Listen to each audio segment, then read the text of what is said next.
All right, check, check, 1 2 1 2 3 4 1 2 3 4 1 2.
Ozark Conference football coming your way tonight from Lebanon High School, along with the Sheriff Dave Millsap, Kevin Stubblefield for Regional Radio Sports.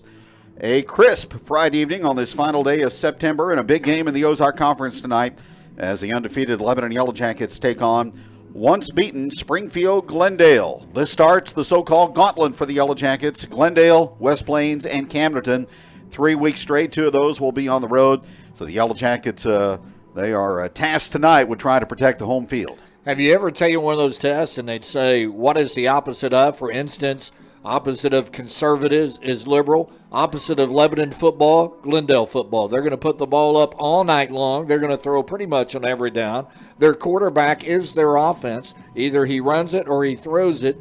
And I told somebody earlier this week, if the score of this football game is 55-50, I wouldn't be surprised. But I wouldn't be surprised if it goes 22-20, because you just never know when these two teams hook up. We've had some interesting battles with the Glendale Falcons. Yellow Jackets have cruised through the first 5 weeks unscathed. They're averaging 49 points a game and allowing just 10, coming off a 52-14 victory last week over the Waynesville Tigers. Jackets unblemished at home at 2-0 and 3-0 on the road, and they have dominated this series in recent years with Glendale. In the last 19 meetings going back to 2007, the Jackets have won 15, including 7 straight. Jackets won 2 last year, including a thriller at the buzzer down at Glendale. They kicked a field goal to win that one, and then the Jackets dominated and won by 30 in the district tournament. And that's the thing with the Glendale Falcons, and Cole Furbarker is their quarterback, and he's already thrown for over 1,602 yards. Last year he led the state of Missouri in passing yardage. This guy's going to come out and throw the football. He's thrown 20 touchdown passes.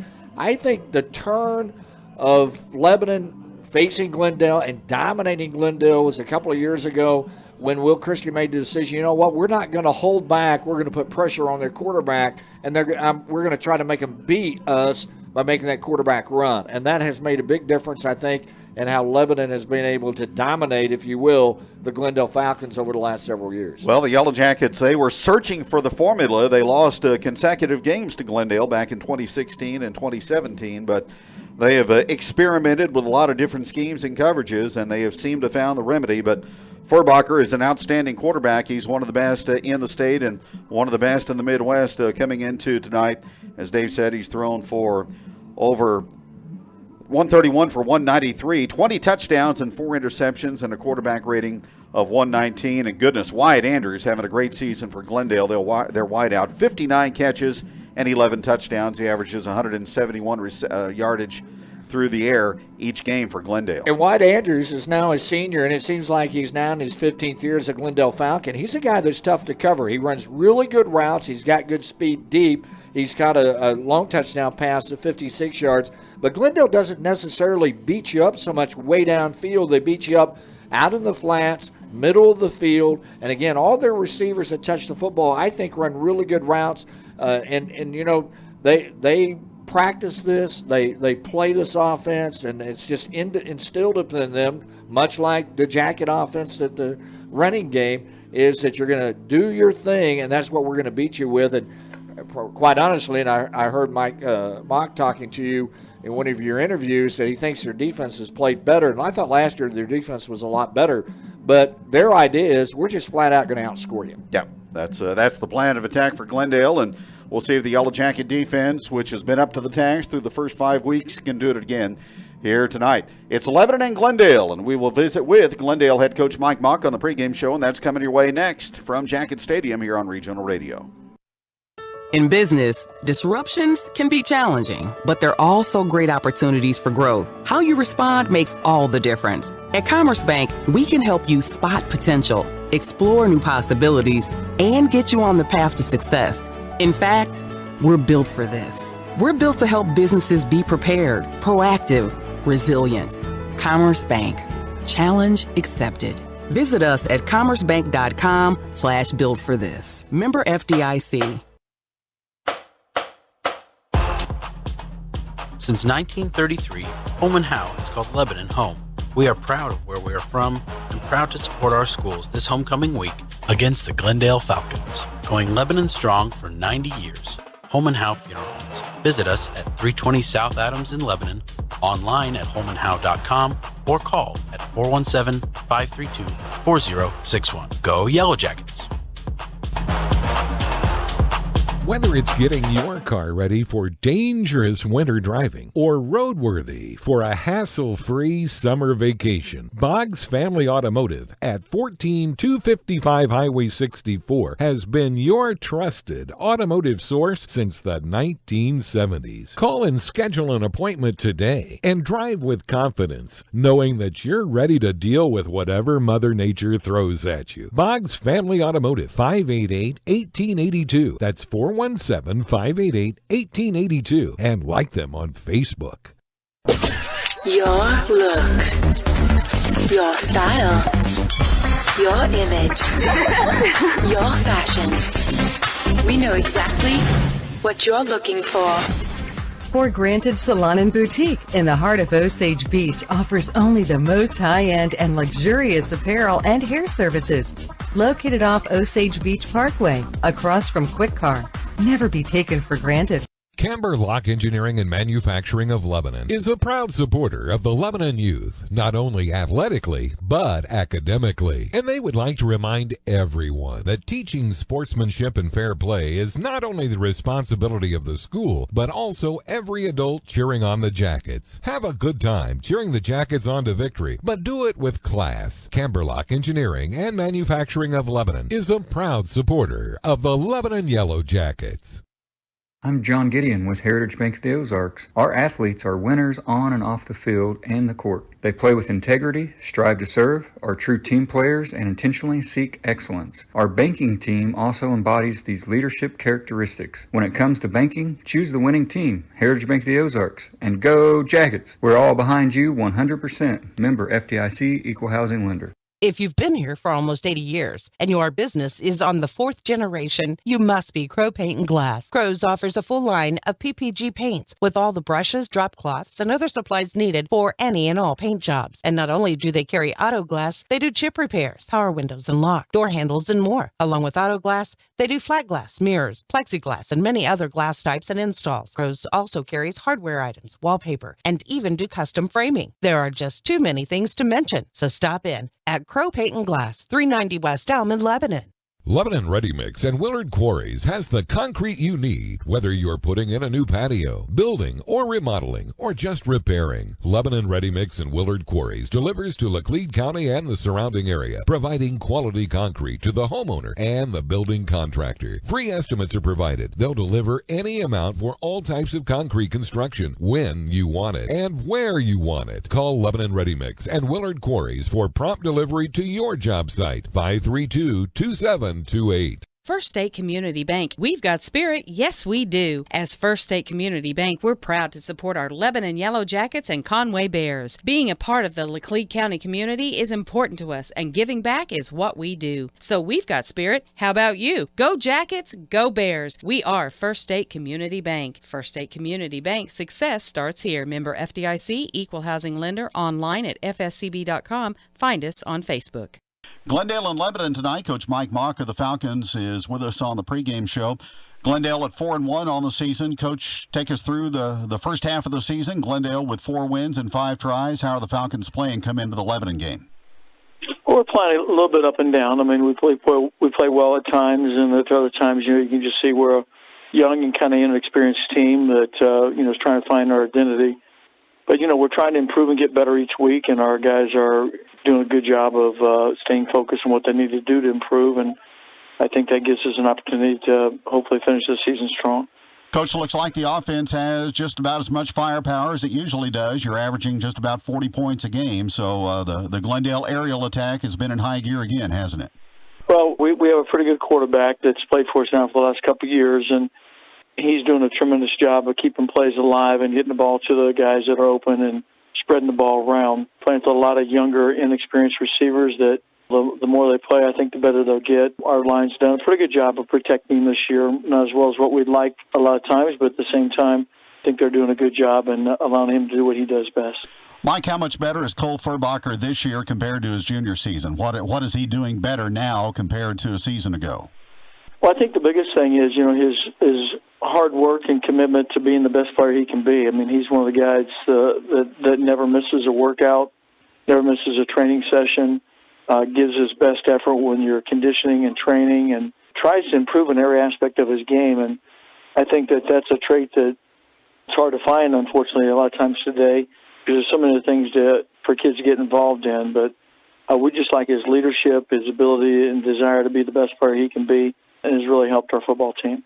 And Coach Wyatt Andrews certainly has great numbers for you this season. What are his qualities as a receiver? What allows him to do what he does? Well, they're two very similar type of individuals in their work habits and their attitude and desire to be the very best they can.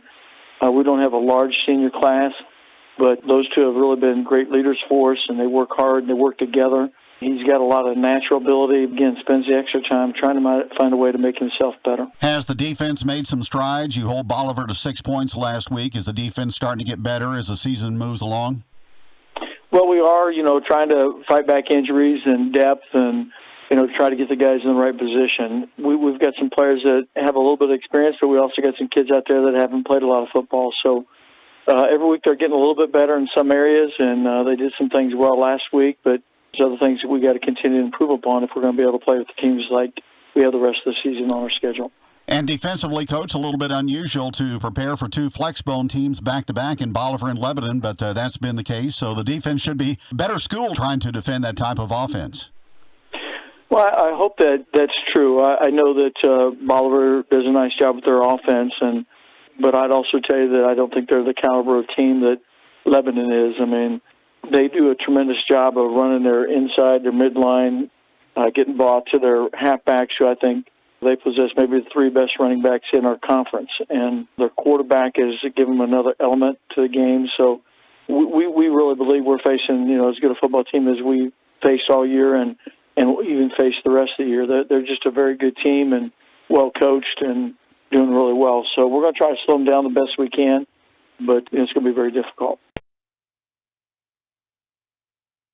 So, how was your date with Tommy? Oh, so fun. He may not make a lot of money, but he always takes me to the coolest spots. Like? Well, we went to this place that serves totally home-style comfort food, like any kind of grilled cheese sandwich you want. So delicious and cozy, yet contemporary. Can I come next time? Yeah. The Lunchbox Cafe, cooking up the best home-style foods for breakfast and lunch. Plus, they also are open for dinner from 4 to 7 p.m. on Friday. 106 East Commercial in Lebanon. Yeah, I remember some things about my elementary school years. I remember, what's her name in 5th grade. I had a crush on her, but never told her. I remember the lunch lady. She used to bang a metal spoon on the counter when we got out of line. Her name escapes me. But I do remember the name of our bus driver, Mrs. Bernie Donnelly. If you're looking for a rewarding career, the Lebanon R3 School District is now hiring and has openings for paraprofessionals, cooks, custodians, and bus drivers. These are well-compensated job opportunities with benefits to the right candidate, and signing bonuses are available. To find out more, go to lebanon.k12.mo.us. Garner & Smith Insurance in Lebanon wants you to know that they're your local source for all your insurance needs and available in person, by phone, or virtually to answer any health insurance questions. Call today to schedule a free, no-obligation benefit review at 417-532-9491. Now's the right time to evaluate your current coverage and strengthen it. Make sure that you have the plan you need with the benefits you really want. Garner & Smith Insurance, across the street from Lebanon High School, supporting the Yellow Jackets and the community since 1976. Mid-Missouri Stockyards has an extensive background and experience in the cattle industry. Zach Cox and Dan Romine have come together to create and build a successful livestock market in Lebanon and for the surrounding area. Located right off I-44, the facility creates a perfect place for sellers and a perfect location for buyers. They accept cattle on Wednesdays all day for their Thursday sale. Call Zach Cox at 417-777-1320 or Dan Romine at 573-578-4939. Or the barn, Wednesday and Thursdays at 417-532-9292. And you can go online at midmissouristockyards.com. Hi everyone, Jamie here from the Gravel Bar and Grill at Sand Spring Resort, inviting you to join us when you're in the Bennett Spring area for a great meal, like a J-Bar J-Burger or a Dirty Pickle Burger, crafted with beef raised right on our farm in Laclede County. We also offer a variety of platters, sandwiches, baskets, pizza, and appetizers. Each Friday night, you can have all-you-can-eat catfish starting at 5 p.m. The Gravel Bar and Grill is located just a scenic short drive from Lebanon at the Niagara River Bridge on Highway 64. Come see us. You'll be glad you did. What do you say, Joe? Fish are biting. You and Linda going this weekend? Well, I'd love to, but I can't afford the gas. And that two-stroke oil's $30 a gallon. No problem. Do what I did. I repowered my old boat with a new Suzuki 4-stroke from LSK Marine. It uses about half the gas, and I just change the oil once a year. Makes my old boat seem new, and boy, is it quiet. Sure thing. Half the gas sounds pretty good to me. I'm on my way to LSK Marine for a new Suzuki to get on my boat. LSK Marine, Highway 5 and 64 in Lebanon. Double Jacket football tonight at home as the Glendale Falcons are in for week number 6 of high school football action. Coach C joins us after a big win last week over the Waynesville Tigers, 52-14. Team just came out, took care of business again. Waynesville moved the football, but you kept them out of the end zone for the most part during the course of the evening. So another quality performance by your team in the overall sense. Really was.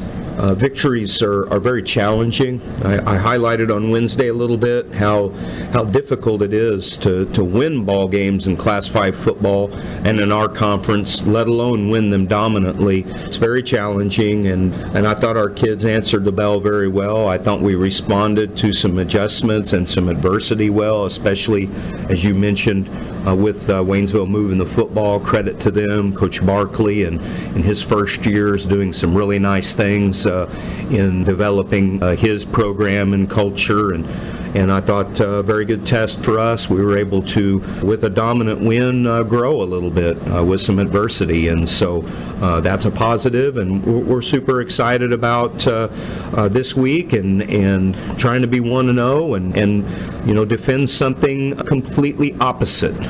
We go from single wing where the entire football team is inside the tackles for the most part to 5 wide empty, and so drastic change, but a lot of fun, and I know our kids are excited about the opportunity to defend a good football team. Outstanding quarterback, very well noted, very good receiving core, and a Hall of Fame coach. Schedule is what it is. It seems like every year we get this 3-game stretch with Glendale, West Plains, and Camdenton, so got to be really playing your best football now going forward, don't you? Yeah, you really do, and of course, you can view things with the glass half full or half empty. You know me. I mean, we're going to view things positively, and the nice thing is that we're able to get several games under our belt for this run, able to assess a lot of things, improve, get better, get in better shape, game shape. That's a positive, I think, and assess a lot of film and as we move into things. So that's really how we're looking at it, and obviously Glendale is like I just mentioned, a very, very good football team. Last year in the regular season at their place, it took a field goal at the end to beat them, and so we respect them every time we play them, and we know we're going to have to bring our A game, and we're going to have to play hard for 4 quarters. You want the A game, I guess the by letters this year, E&E, execution and effort. Execution, you're going to be working on that, I'm sure, week to week, the rest of the way going forward. Effort, though, that's not been a question this year for the most part, has it? It hasn't, and that's a credit to our kids. Kids are on a mission. Our kids take value in what not only it means to them, but it means to the people around them and the community of Lebanon. And when they put that jersey on, they take a lot of pride in what that means, and they're going to play hard. I have no doubt about that. They're going to play hard from start to finish. Obviously, it takes more than just that to win football games. We do have to execute, and in all facets. And so that'll be imperative tonight. I think our kids are prepared. We're ready to go, and now we just got to go out and do it against a very good team, and arguably, potentially the best team that we've played so far. I mean, I think there's some debate with that with Kickapoo. I think Kickapoo is a good football team, and I think that they're going to be right in it with Glendale when they play each other, and so I'm not sure which one of those two is better, but obviously they're formidable, very good opponent that we're going to have to play well. Coach, I admire week to week your team's business-like approach to things. Not too high, not too low. They meet the challenge every Friday night, it seems, and that's a credit to the mindset during the course of the week, isn't it? Yeah, I think so for sure. It's a cultural thing. I believe that our kids buy into the fact that the bottom line is them individually doing their job to the best of their ability. Don't get wrapped up in what we call Snickers motivation. You know, when you've seen the commercial, when you eat a Snickers bar, you know, you get that instant high gratification, and then you have that drop. That's what we want to prevent. We want to prevent Snickers motivation. We want to be just really dialed into our job. A lot of buy-in to what Nick Saban preaches with the process. Several years ago, we really adopted a lot of that into what we do, and that's really what we try to do. One play at a time, your job, best of your ability, and then at the end, let it all be where it is. Sometimes you win, sometimes you don't, but you're going to feel real good about it if you've done your very best and you've really been laser focused on your job. Well, and a point you've made this week, and it's come about, is trashing social media, throwing it in the trash can, and that applies to your players. Don't get involved with that. Just focus on the task at hand. It's critical. It can be a major distraction, and it can be unclassy. Two things that we don't want to have. We don't want to have distractions, especially when we cause them, and we certainly don't want to be unclassy. So far, I have not gotten any reports, and I honestly am not combing the desert on there to find stuff, but I haven't gotten any reports of any back and forth trash can garbage on social media, so I think our kids have listened and have done a good job. And you just don't want that junk in your face either, because no disrespect to our fans, but the reality is that oftentimes all the armchair quarterbacks, they all have an opinion, and that's okay and great, but it's no place inside our circle.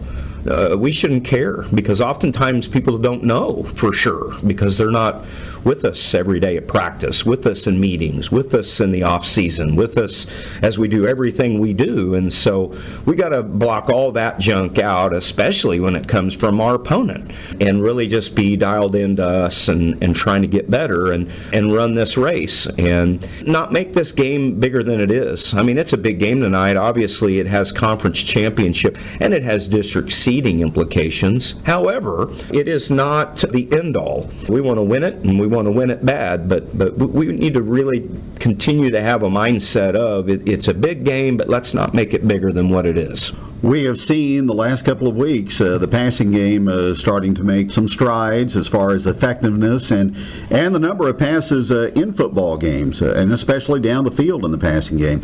Was that something that you and the coaching staff had kind of planned going forward to gradually increase the volume in the passing game? You know, Kevin, I don't really think that we have a set number of times that, you know, we intend to pass the football, to be honest with you. We are right now opportunistic in those decisions. Coach Summer has done a really nice job of mixing it in according to what we're getting, according to the coverage look. And Friday night, there was some gaping things that we could take advantage of. And honestly, Kevin, we could have more, but it was enough. And so I think that, you know, that is going to make future opponents think about what they want to do as far as how they want to align, what kind of coverage they're going to give us, and they have to respect it and honor it. That's a beautiful thing, but I think we're going to continue to establish the run game to set up the pass. In 2008, Kevin, we probably did the opposite. With Ryan Howerton and the crew. I mean, there's nothing wrong with that. I loved that football too. That's who we were then.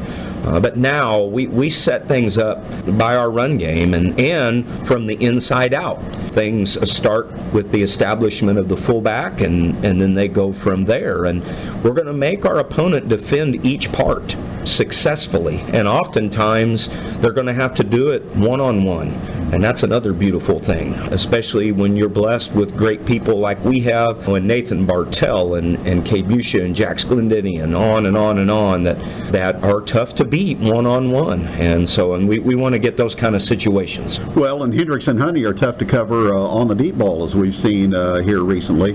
The flex bone blocking has certainly, we always sing the praises of the offensive line there, but pass protection has really enabled the passing game to kind of flourish, hasn't it? It really has, and it's going to be challenged this week because Glendale has a different style of look.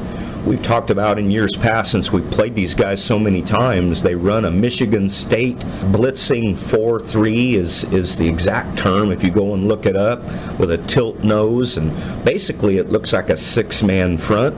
That's a lot of hats to get blocked, and so that makes that challenging just a little bit, but we've been working on it all week, and Gavin knows what his clock is, and the beautiful part about it is that oftentimes, as long as it's not third and long, guys are going to be open, and so it's a matter of protecting it just for a little while, and then him getting his feet set and getting off a throw. I always like to highlight some things that are associated with the program, and Coach, you got a lot of help from local and area churches with your football team on post-game meals and Thursday night meal at First Christian Church. So there's a lot of people lending a helping hand through Yellow Jacket Nation to try to enhance the football team. Without question, we have the best community anywhere. This is a community, which is one of the reasons why I love it here. One of the reasons why that my 18 years here has been so phenomenal is that we have so many people in this town that are so giving, supportive, and not just for football, Kevin, for all of our activities and our band and everything else. And so we're very fortunate. First Christian Church, which you mentioned, has done those team meals for a long time, and of course they house it. There are people that come in and serve us, and there are different people that help fund the meals. Those are huge. You know football boys, Kevin, man, eating is probably the number one deal. Yeah, the Friday night game and the food, that's the two things they're going to remember. Certainly not me and practice, I can tell you that for sure, but that's been a blessing, and we just have so many different things that our program is blessed with. I highlighted a couple of weeks ago, we did a different card sale this year, and the community was very, very receptive to it, and we raised quite a bit more money than normal, and we were able to buy all of our high school team a Guardian cap for practice, which is a padded cap that is a new age thing that you would see on all NFL teams, all college teams, and some high school teams. Having that at practice is just a huge deal to keep our kids concussion free. Homecoming parade was held on Wednesday, and if anybody is on the band app in association with the football team, they were looking for pickups and trailers to haul folks at the parade, and that got done, didn't it? Yeah, it sure did. We had several people step up, the Kennedys and the Howells were huge, and I know I'm missing somebody, Kevin, and so a lot of people contributed with candy and just made it a fun event. And you know what? I saw a lot of the pictures, and the kids were just having a blast. I don't participate in that. I want it to be all about our kids, and I want them to have a good time, and you could tell they were just by the looks on their faces, and that's what makes another thing that makes high school so much fun. And it wasn't just our team again. I would go again, volleyball, wrestling, so many different programs, cross country, and I know I'm missing others, had a float, and we're having a great time in our community, and man, that's just what it's all about. We're just super blessed to be here in Lebanon, Missouri, and a heck of a lot of fun. I always ask you this on homecoming week. The answer is usually the same. There could be some distractions, but usually not within the football team. They usually stick to the plan of attack in getting to Friday and trying to play well.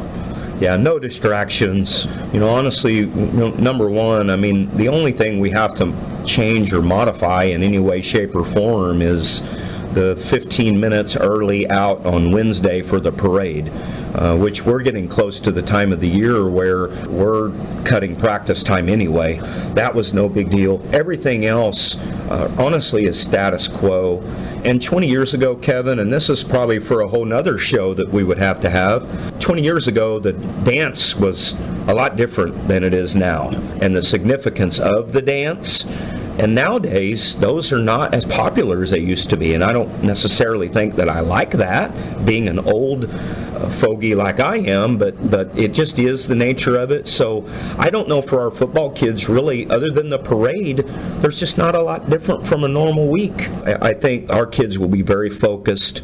And the key thing will be that we get ourselves settled in and that we're dialed in to one snap at a time and not into the pressure of meeting everybody's expectations of winning a ball game. I think that in a nutshell is the biggest thing that we've got to battle right now is, we're 5-0 and, we're expected to win, and that's what we want. It's a heck of a lot better than 2005, Kevin, when we were probably expected to lose. We're pumped where we're at, but from inside the circle, we've got to do a good job of making sure that we don't let that stuff inside our head, and we really have fun. That's one of the things when you leave, you'll see on our dry erase board listed on the keys, have fun.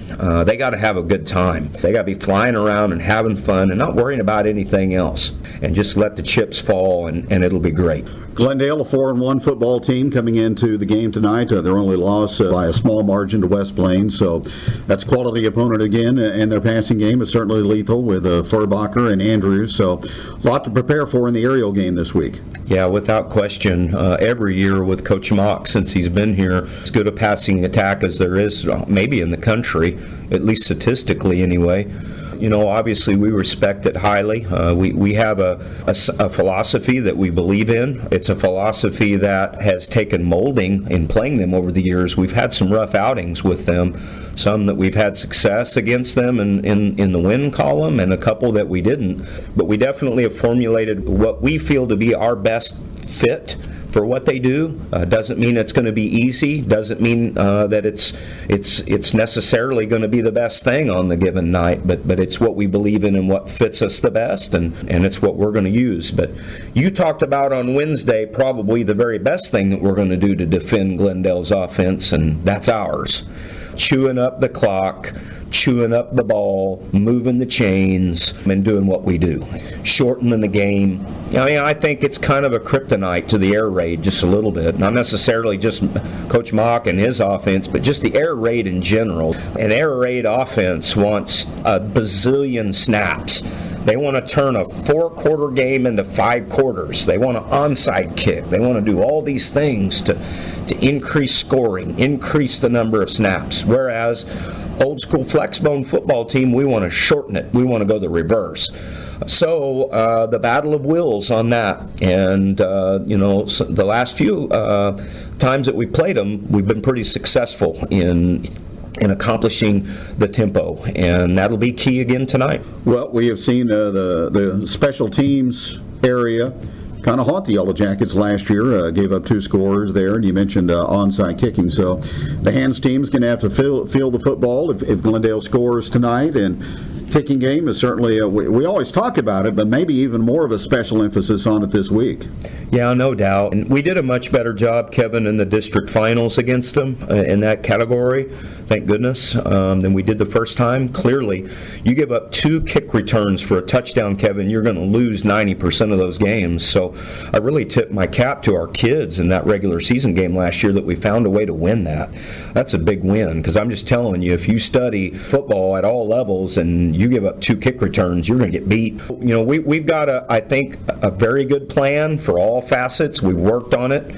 It's remarkable with what Glendale does, that they make you work on a lot of stuff, which I tip my cap to them. You got to work on swinging gait. You got to work on your hands team. But one of the things that we have adopted a long time ago in playing them, we learned this by playing them, is we implement that hands team and we start working on that thing early. Back in the olden days, Kevin, that'd be something you'd do 1 rep on a Thursday all year. That's it. 1 rep on a Thursday. That's gone when you have a team that's going to do it almost every time. And so we work on it a lot. We've got drills for it, and I feel confident. Now, it's not easy because that oblong ball doesn't always bounce the right way. That's why an onside kick can be scary. And so, but we've done everything we can to prepare. I think our kids will be very relaxed and do their very best. And if we don't get one, we don't get one. But I feel confident that we will. Here's another aspect, Coach. Normally, if you win the toss before the game, you're going to defer to the second half. Is that going to be the case tonight if you win the toss? Yeah, it is. We're going to defer again. I really, really like getting the football to start the second half, especially with the potential of having it to end the first half. Really an opportunity to get momentum on your side. So we'll do the same, knowing obviously that our opponent offensively is very good and they could gain some early momentum, but regardless, I think late momentum is more important than early. We'll take our chances there and see what happens. Thanks, sir. Good luck tonight. Thank you.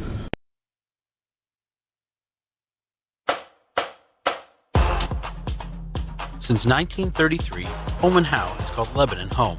We are proud of where we are from and proud to support our schools this homecoming week against the Glendale Falcons. Going Lebanon strong for 90 years. Holman Howe Funeral Homes. Visit us at 320 South Adams in Lebanon, online at holmanhowe.com, or call at 417-532-4061. Go Yellow Jackets!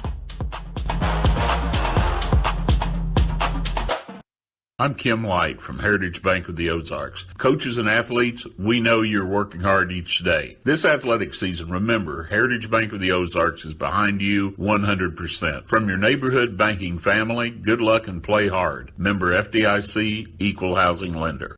Looking for quality office supplies at everyday low prices? See Page Office Supply. We go the distance for you every day as your complete source for all of your office supply needs with over 30,000 items to choose from, including all of your janitorial supplies and break room supplies, and we offer free local delivery on everything. Page Office Supply, 207 West Commercial Street in downtown Lebanon, and online at pageofficesupply.com. You'll see a difference because we go the distance. Call 417-532-4012. Oh, real estate. Not really any fun, is it? Whether you need to move because of work, just time to move up, or size down, there's a ton of stuff to worry about when looking for a home. Are they asking too much? Why are they asking so little? Home inspections, deeds, utility costs? Will the home keep its value? Is it a good area? All the paperwork, the financing, the negotiating? Oh! I think I might have lost my marbles if it wasn't for my realtor. RE/MAX Next Generation Angie Long started in this business because she loves helping people and she loves seeing people's dream come true. So why wouldn't you call Angie Long at 718-2217? Hi, I'm David Lehman of David Lehman Insurance. Are your insurance premiums giving you a wake-up call? We offer several options that allow us to provide coverage that fits your individual needs at affordable pricing. Stop in today for a free quote on any of your insurance needs. David Lehman Insurance, 2021 South Jefferson, Suite B, Lebanon, Missouri, or call 417-533-5444. When it comes time for dentures, you do have choices. Drive an hour or more away or stay close to home. Have the extractions and wait weeks for the dentures, or you could have it done the same exact day. Lebanon Family Dentistry provides general dentistry and has the lab in-house. Dr. Stephen R. Sanders provides premium dentures that provide superior wear, resistance, long life, and a natural look. Lebanon Family Dentistry even does same-day dentures and same-day denture repair, as well as heat-cured relines so your dentures will fit and feel better. Give them a call today at 417-588-1690 or 1-888-DENTURES. This provider is not a specialist in prosthodontics. I'll never forget. It was late morning and I was at work, and that's when the wife called. See, she had a doctor's appointment to get to, and lo and behold, the garage door wouldn't open. What am I supposed to do? I can't get the car out. It's easy to take your garage door for granted. Until it isn't. Supplying a trustworthy garage door is our specialty. Joe Osmer at Mid-Missouri Door can install and service any size door. Joe Osmer has been in the garage door industry for 3 decades. Call Joe Osmer today at 322-5585. Tracker boats have been proudly made in the USA since 1978 and are designed to be dependable fishing machines. And Tracker Marine in Lebanon needs your help. We're currently hiring for all skill positions on first and second shifts. When you join Tracker Marine, you join a company with roots right here in the Ozarks. A 45% merchandise discount at Bass Pro Shops, advancement opportunities, and a family atmosphere awaits you when you join Tracker Marine in Lebanon. To apply and learn more, go to basspro.com/careers. Lift and stretch. Lift and stretch. And lift and stretch. Now squeeze and hold. Squeeze and hold. maybe it's time to get in shape. It's never too late to start. Great Life Golf and Fitness can help you break a sweat doing something besides getting dressed. Great Life Golf and Fitness, located on Highway 64 in Lebanon. Make it a great day. Make it a great life. Lebanon. Hey, you golfers out there. Was your 2022 season not quite up to par? Fall and winter are just around the corner. A perfect time of year to work on swing changes to hit the ground running in the spring of 2023. Just like other sports, changes that need to be made are more efficient when made in the off-season. Book your lessons today through the Shane Blankenship School of Golf at Old Kinderhook for a better tomorrow. Call Shane at 636-497-2475 or email sblankenship@oldkinderhook.com. Be sure to mention this ad for 10% off any lesson or lesson package booked at this time. And let's go Jackets! Napa Auto Parts in Lebanon is your one-stop shop for automotive, industrial, agricultural, power sport needs, and more. At Napa, they carry a large inventory in addition to having access to Napa's distribution center right here in Lebanon. Your local Napa stocks auto parts, tools and equipment, and many other items for heavy-duty trucks, marine and farming equipment. Stop in today, located at 1697 Southdale Drive in the Marketplace Shopping Center in Lebanon. Phone 417-344-7333. Do you have the energy for all of those fun and not so fun outdoor activities like yard work? If just the thought of that makes you tired, Nature's Pantry can help. If you're always tired, have a low libido, poor sleep habits, or just feeling down, head to Nature's Pantry in Lebanon and pick up some Restore It, a complete anti-aging adrenal rejuvenation supplement used by physicians for over 10 years. Get the energy to do the things that you love and even the things you don't. Nature's Pantry, open Sunday through Friday in the Chalet Village in Lebanon. You're listening to Regional Radio for the Ozarks, KJEL Lebanon. The dedicated employees at G3 Boats in Lebanon know about the hard work and discipline it takes to have a winning team. We proudly support all our athletes and wish them the very best this season. G3 Boats, a great catch.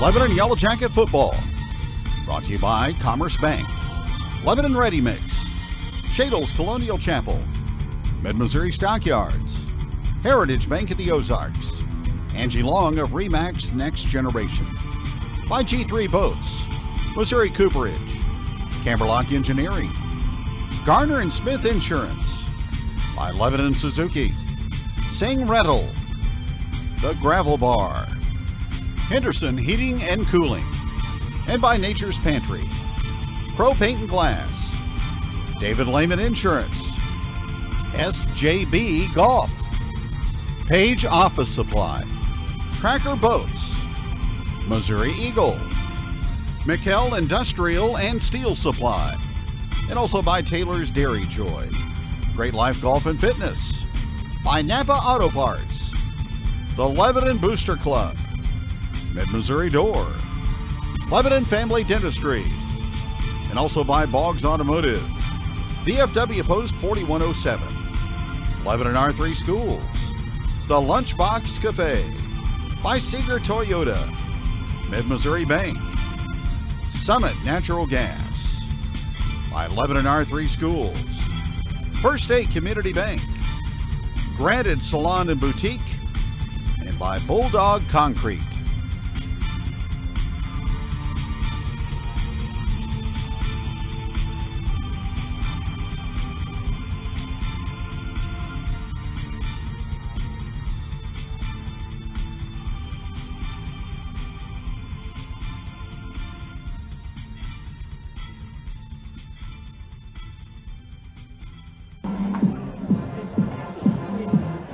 Officials for tonight's game, the referee is Brian Reese. Jacob Reese is the umpire. The head linesman is Bob Palmer. Clayton Reese is the line judge. And the back judge is Austin Etter for this ball game in the Ozark Conference. Lebanon will go with Thomas Howe at left tackle, Ethan Faircloth the right tackle, Danon Conrad is the right guard, Gunnar Williams the left guard, and Brandon Hudson is the center. Slot backs, Nathan Bartell and Jax Glendenning. The fullback, Cade Mushin. The quarterback, Gavin Smith. And the receivers are Hoyt Hunting and Austin Hendricks. Jackets defensively, Jaden Hubler, Preston Ellingson, and Jacob Suha. The down three, then Griffin Jones and Nathan Bartell. The linebackers along with Jax Glendenning, and in the secondary, Hoyt Hunting and Drew Bowling. The safeties and the corners are Austin Hendricks and also Jacoby Foltz and Caleb Nail. Jackets and Glendale tonight. Always a battle between the Falcons and LHS. And again, Lebanon has won 15 of the last 19 games in this head-to-head matchup going back to 2007, including 7 wins in a row and a couple in district competition over the years. And it's usually a very entertaining football game. It's perfect weather for football. The Falcons will receive. They want the football to start the first half of play. They want the football simply because they know that once Lebanon gets it, they don't like to share. And the Jacket offense can eat a lot of time off the clock, and the Falcons offense, they want the football often, and they want to get up and down Jacket Stadium. It's almost, if you use a football or a basketball analogy, you're playing with a team that likes the fast break with a team that likes the half-court offense. Yeah. Falcons in their white jerseys with the Columbia blue pants, or victory blue pants, if you will, with the white stripe, the white helmet with the Falcon emblem. They have the light blue numerals. The Jackets in their home black uniforms with the gold numerals. No outline on the jersey numeral, with the shiny gold helmets, no striping on the pants or the shirts for the Lebanon Yellow Jackets. A great crowd on hand. It's 66 degrees at game time. Not much wind at all. Every now and then it kicks up 5 miles out of the northeast, and it will play no effect in tonight's game. Tonight is homecoming. A lot of the alumni around here will have a special halftime show for LHS alumni. If we get ready to play football, Lebanon will go left to right as they kick. We get set for action. Here's Hall of Fame broadcaster Kevin Stubblefield. And the kick by Rhett Rhodes is going to be short and taken by the Falcons beyond the 20-yard line, and the return man runs out of bounds with the football, and that's where Glendale will put it in play, 1st and 10. Caught the football, and his momentum carried him right out of bounds, so no chance to turn the shoulders, come upfield, and the Falcons will have the ball at the 25-yard line. This offense, led by their quarterback, Cole Forbacher, Forbacher is a guy that's going to run the ball some, but he's going to throw often, and he throws very well. Out of the gun on 1st down. Here's a pass, and it is complete, and an immediate hit on the Glendale receiver. Rex Dieters on the near side is coming up with Foltz, and that'll be a lost play, yardage-wise, for Glendale. Typical Foltz coming off the corner. The Jackets have played very well all season long on the corners. They get a lot of help with those outside linebackers. This is a very good Lebanon defense. Jackets in a 3-man front. On 2nd down and 13 from the 22, Forbacher. He will roll right. He keeps the play going. Nathan Bartell, though, will haul him down. Back at about the line of scrimmage, which is the 23. Jackets great coverage downfield. Forbacher on the roll to the right, looking downfield, looking for something middle of the field, I really believe. But that was covered in the cover 2 defense, and Bartell runs him down from behind from the outside linebacker spot. 3rd down and 12, and here is a legal procedure on Glendale. Is jumping way before the snap that time was Darian Washington, the wideout. Darian Washington was 5 yards down the field, looked back, and nobody else had moved. So the ball placed at the 18-yard line. It'll be 3rd and 17 for Glendale, just underway in the opening period. Andrews is flexed off the line to the left side. Jackets 3-man front. Forbacher accepts the snap. He rolls left, sets up in the pocket. Now he is under duress, and again, Bartell is hot on his heels. Forbacher throws the football back the other way, tipped and incomplete as he tried to get it to Dieters in the middle of the field, and that could have been intercepted on him. Dieters went up, Kevin, and he tipped the football, and it would have been better off not to even try that because the ball volleyed up off that tip, and the Jackets came close to intercepting that football, and the Falcons will be forced to punt the ball. Dieters does the punting. He averages 35 a kick for Glendale. And Bartell will stand back near his own 45. So a good first series for the Lebanon defense. Great pursuit by Lebanon. Put a lot of pressure on the quarterback.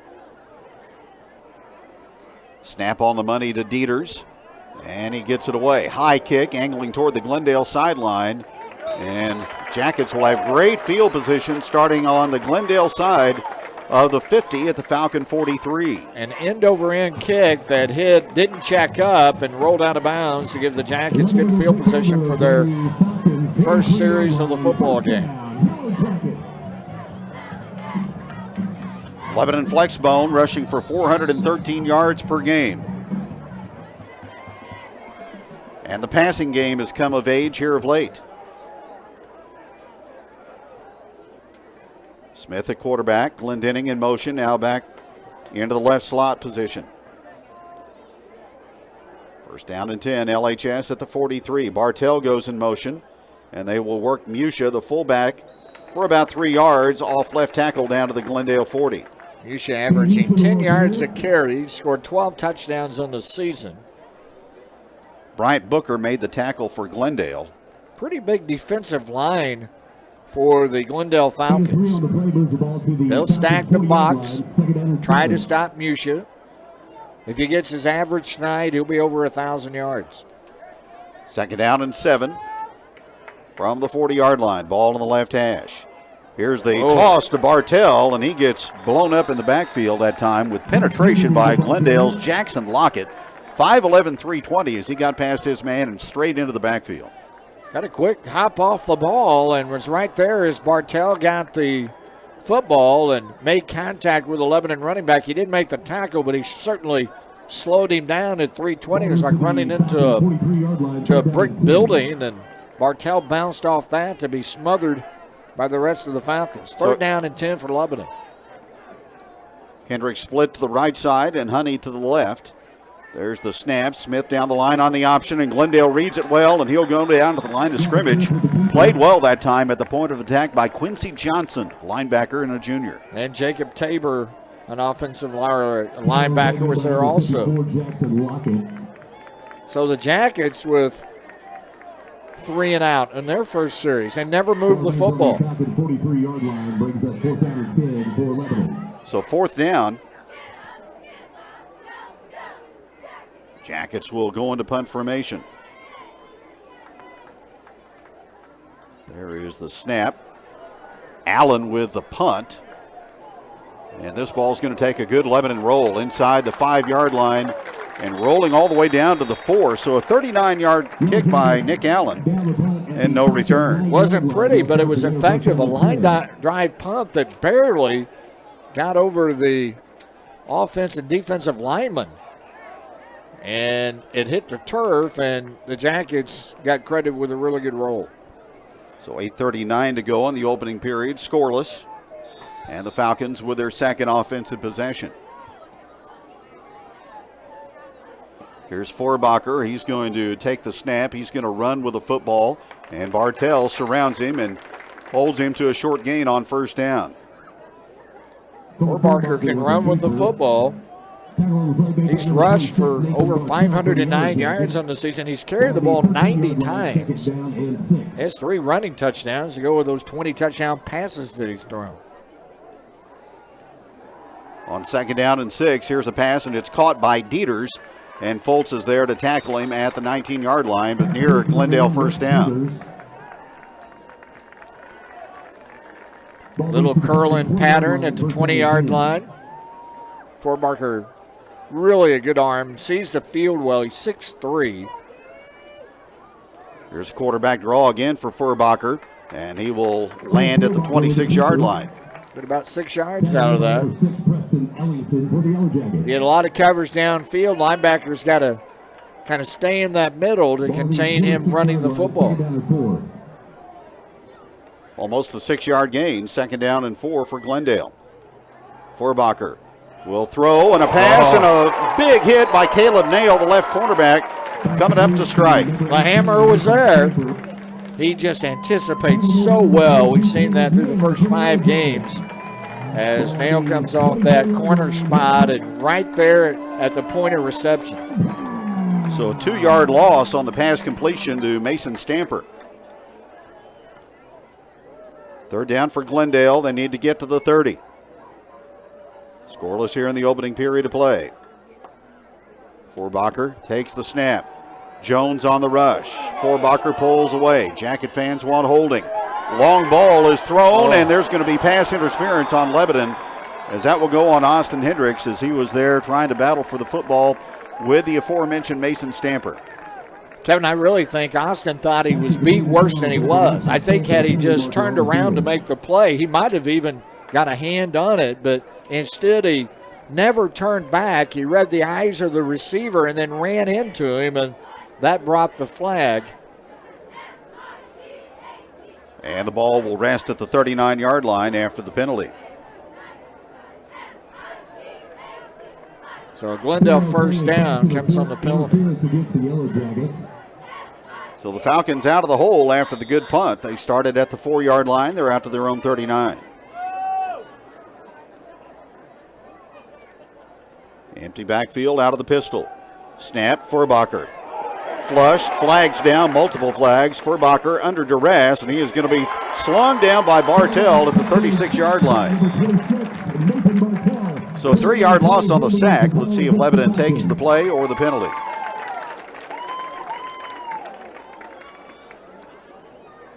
Lebanon's going to decline the penalty.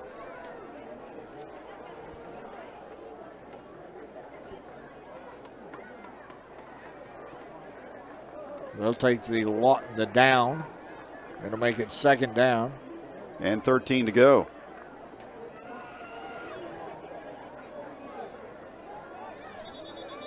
No score here in the opening period of play. Time call before the play resumes.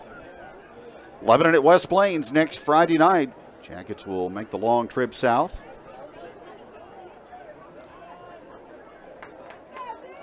And we get another mark-off against Glendale. Now they indicated on the previous penalty, which was for holding, and Lebanon declined. And they're going to move the ball from the far side hash mark to the near side, which is where the play actually ended up going. So the wide side of the field now is the right side of the Glendale offense.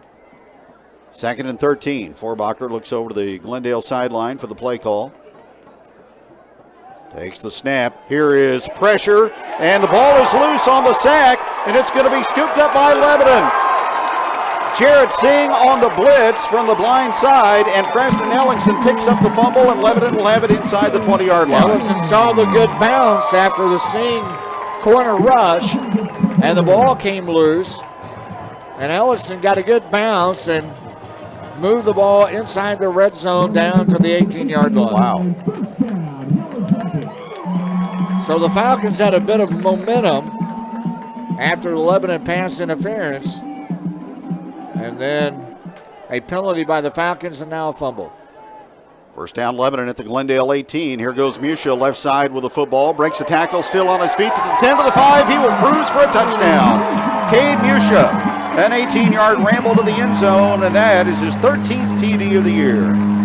A simple dive play off the left side, and Musha following the blocks of Gunnar Williams and Thomas Howe into the end zone. Huge hole off that left side.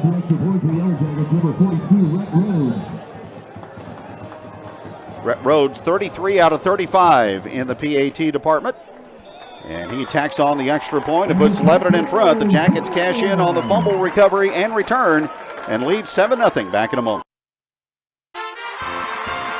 Mid-Missouri Bank is proud to support Lebanon Athletics. Bank better with Mid-Missouri Bank at our Lebanon location or on the go with our free mobile apps and easy online banking. Even get your Yellow Jacket Athletics Mid-Missouri Bank debit card with no wait at any of our 14 locations.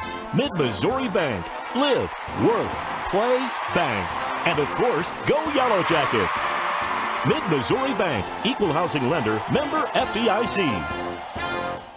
If you're looking for a little piece of heaven in the great outdoors, somewhere that's peaceful and beautiful, then you need to check out Riverfront Campground on Highway 64. Voted #1 private campground in the Bennett Spring area by TripAdvisor. With 200 beautiful acres, Riverfront Campground can accommodate you, your entire family, and friends. They offer canoe and kayak rentals for relaxing float trips down the beautiful Niagara River. From tent sites to cabin rentals, Riverfront Campground, you'll get taken care of. Check them out online at riverfrontcampcanoe.com. That's riverfrontcampcanoe.com.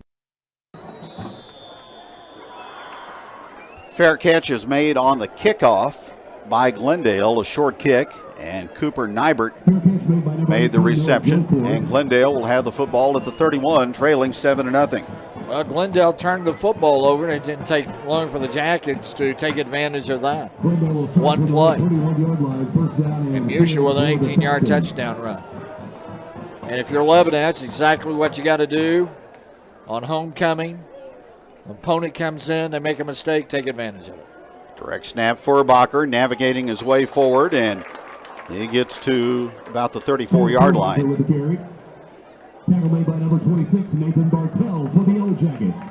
You know, Furbarker, and we talked about this, can run the football and run it well, but you're much better off making him run than you are trying to defend that pass all the time. 4-yard gain, 2nd down and 6. Furbarker's had 3 100-yard rushing games, and he is on the move again. And he takes the football out across the 40-yard line and maybe just a little bit short of the first down. Jackson Glendenning on the stop. This will be 3rd down, 1. They may bring a change down. No, they say a first down, Kevin. So give Furbacher 6 yards. And the Falcons with their 3rd first down of the evening. Well, he didn't get it by much, but he got it. Glendale again playing with tempo. Furbacher, good run this time. Fumble the ball again at midfield. Falcons may have gotten it back. They got it back as Rex Dieters got Dieters fell onto it and then actually gained a couple of yards after that. And makes it about a 9-yard gain. It does. So 2nd down and 1. So Glendale putting the ball on the ground here in the early going. Now the stamp, and again it's Furbacher. Oh, he gets stood up and rocked. Got to the line of scrimmage, and no longer, as he was greeted rudely that time by Nathan Bartell. Bartell, that's about his 3rd solo tackle this first quarter, and Furbacher was kind of looking for a place to pick a hole, and Bartell closed in quickly and stopped any forward progress. 3rd down and 1 for Glendale. 7-0 Lebanon first quarter. Furbacher takes the snap and fires a bullet on the out pattern, and it is complete for a first down. Noah Goforth with the reception. That is his 9th catch of the season, and a Glendale 1st and 10 to the Lebanon 43. So first down, Glendale. And again, it's going to be Furbacher running the ball to the left side. Good blocking, and he takes it inside the 40 and down to about the 37.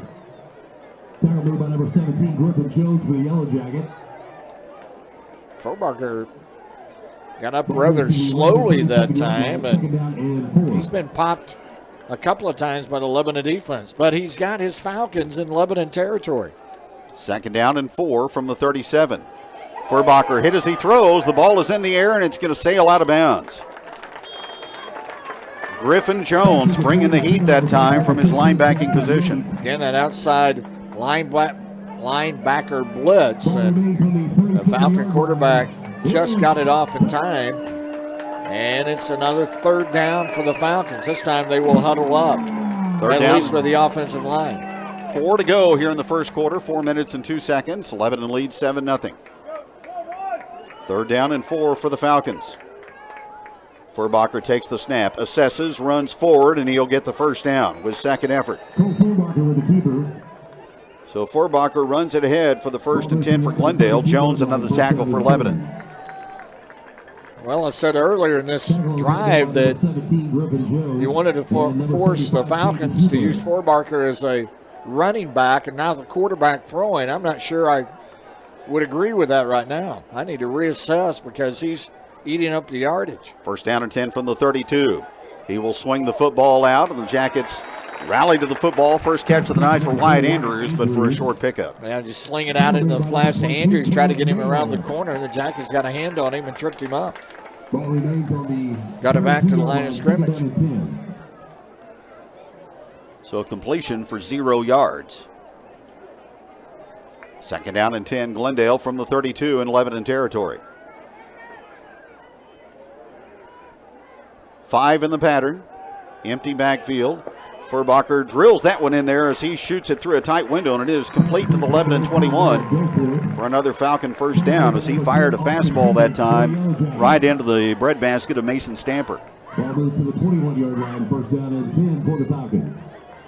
He threaded the needle on that pass. Lebanon had good coverage and several people around the football, but it spiraled into the hands of Mason Stamper.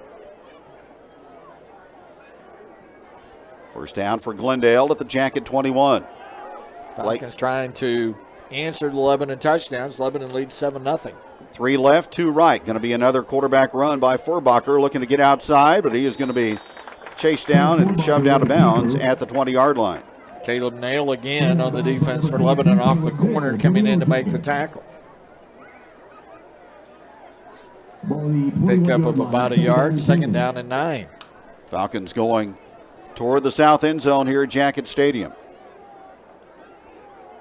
Lebanon leads at 7-0 late in the first quarter. Snap to Furbacher.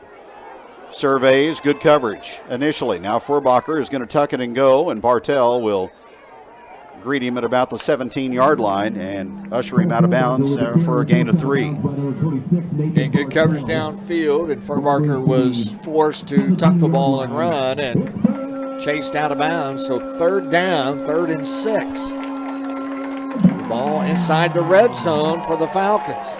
2:30 to go in the opening period. Jackets lead 7-0. Furbacher again, going to run. Hubler will latch onto him at the 15. That'll bring up 4th down for Glendale. And certainly 4-down territory, unless the Falcons believe they have a chance for a field goal here, but that would be a long field goal. So Glendale 0 for 2 in the opening period on 3rd downs. Now it's 4th down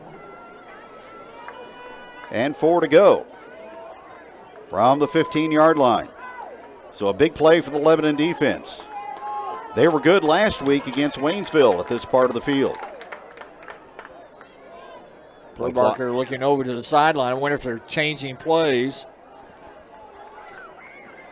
Down to 3, down to 2. They snap it with 1, and Furbacher throws, and the pass is intercepted.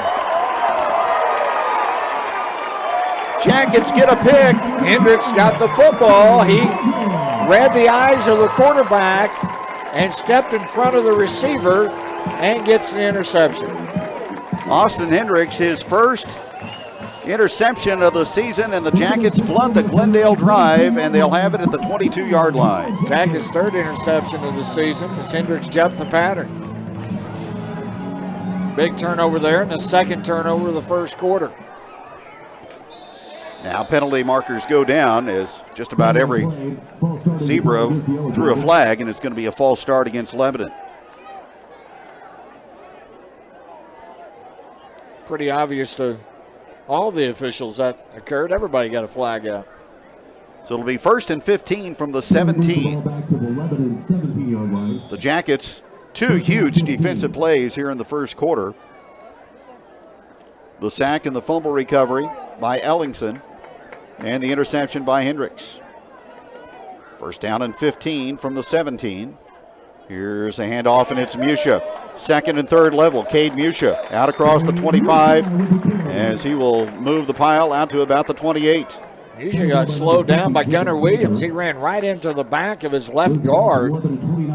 Had he not ran into Gunnar, he may have got another 10 or 15 yards out of that carry. Picked up 12 as it was. Musha averaging 10 yards a carry, 169 yards per game. On 2nd and 3, they will hand to Musha. This time, Glendale defeats the Lebanon blocking, and they will ramp him up. Kellen Lindstrom was there. He's 6'5", 210. Glendale's got good size. They got some beefy people up front, and they've got pretty athletic defensive ends and corners. Loss of 1, 3rd down and 4. Smith sends Bartell in motion, and again it's going to be Musha, knocked backwards behind the line of scrimmage and then piled up. So a big defensive stand that time by the Glendale Falcons after the turnover. as Quincy Johnson made the tackle. And Falcons got off the ball really quick, much quicker than the Jackets, which is a rare thing to occur. So back-to-back 1-yard losses for the Yellow Jackets. They are 0 for 2 on third downs. And again, Allen is going to go back to punt. So the Glendale defense rallies to the cause, and that closes the first quarter. After 1 on homecoming night, it's 11-7, and the Glendale Falcons nothing. Back in a moment on KJL. If you're looking for a little piece of heaven in the great outdoors, somewhere that's peaceful and beautiful, then you need to check out Riverfront Campground on Highway 64. Voted #1 private campground in the Bennett Spring area by TripAdvisor. With 200 beautiful acres, Riverfront Campground can accommodate you, your entire family, and friends. They offer canoe and kayak rentals for relaxing float trips down the beautiful Niagara River. From tent sites to cabin rentals, Riverfront Campground, you'll get taken care of. Check them out online at riverfrontcampcanoe.com. That's riverfrontcampcanoe.com. Kevin here with Seeger Toyota of St. Robert, and this is our 54th year of helping you with new Toyotas and doing it the right way, the Seeger way. Our goal is to continue making it easy and fun doing business together, so reach out to us. Tell us what Toyota you'd like, then we can work out all the details, financing, trade value, incentives, and delivery estimate, all the while never ever charging you a premium price. So look at our reviews online, then you'll see how a 5-star dealer makes happy customers daily. That's Seeger Toyota. We are in St. Robert next to Walmart and at SeegerToyota.net. Dieters and Rich are back for the punt, as Lebanon will have to punt as they face 4th down and 3. Allen will punt from his own 15-yard line. Falcons will go left to right in the second quarter. Lebanon's up 7-0. A line drive kick.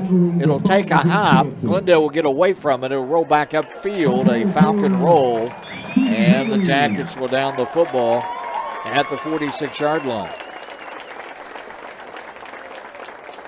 Well, Glendale's offense has moved the football, but 2 big turnovers has kept them off the scoreboard.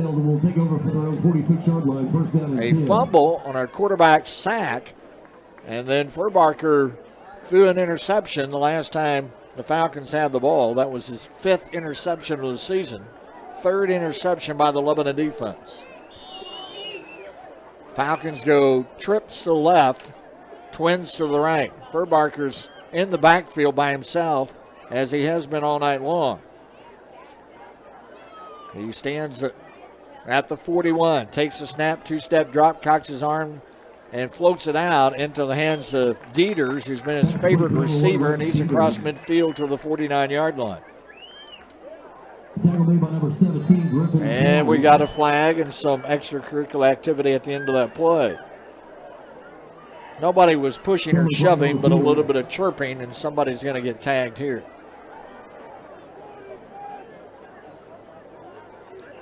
And we'll see. Maybe it goes against both. We'll see. There's a personal foul against Glendale. So the Falcons with 2 turnovers and a big penalty here, so they're not helping their cause in the first half as they trail 7-0. Falcons in their white jerseys with the victory blue pants, white helmets. If you would go back to about the 1970s and 80s with me, and their uniforms look a bit like the Houston Oilers. They do.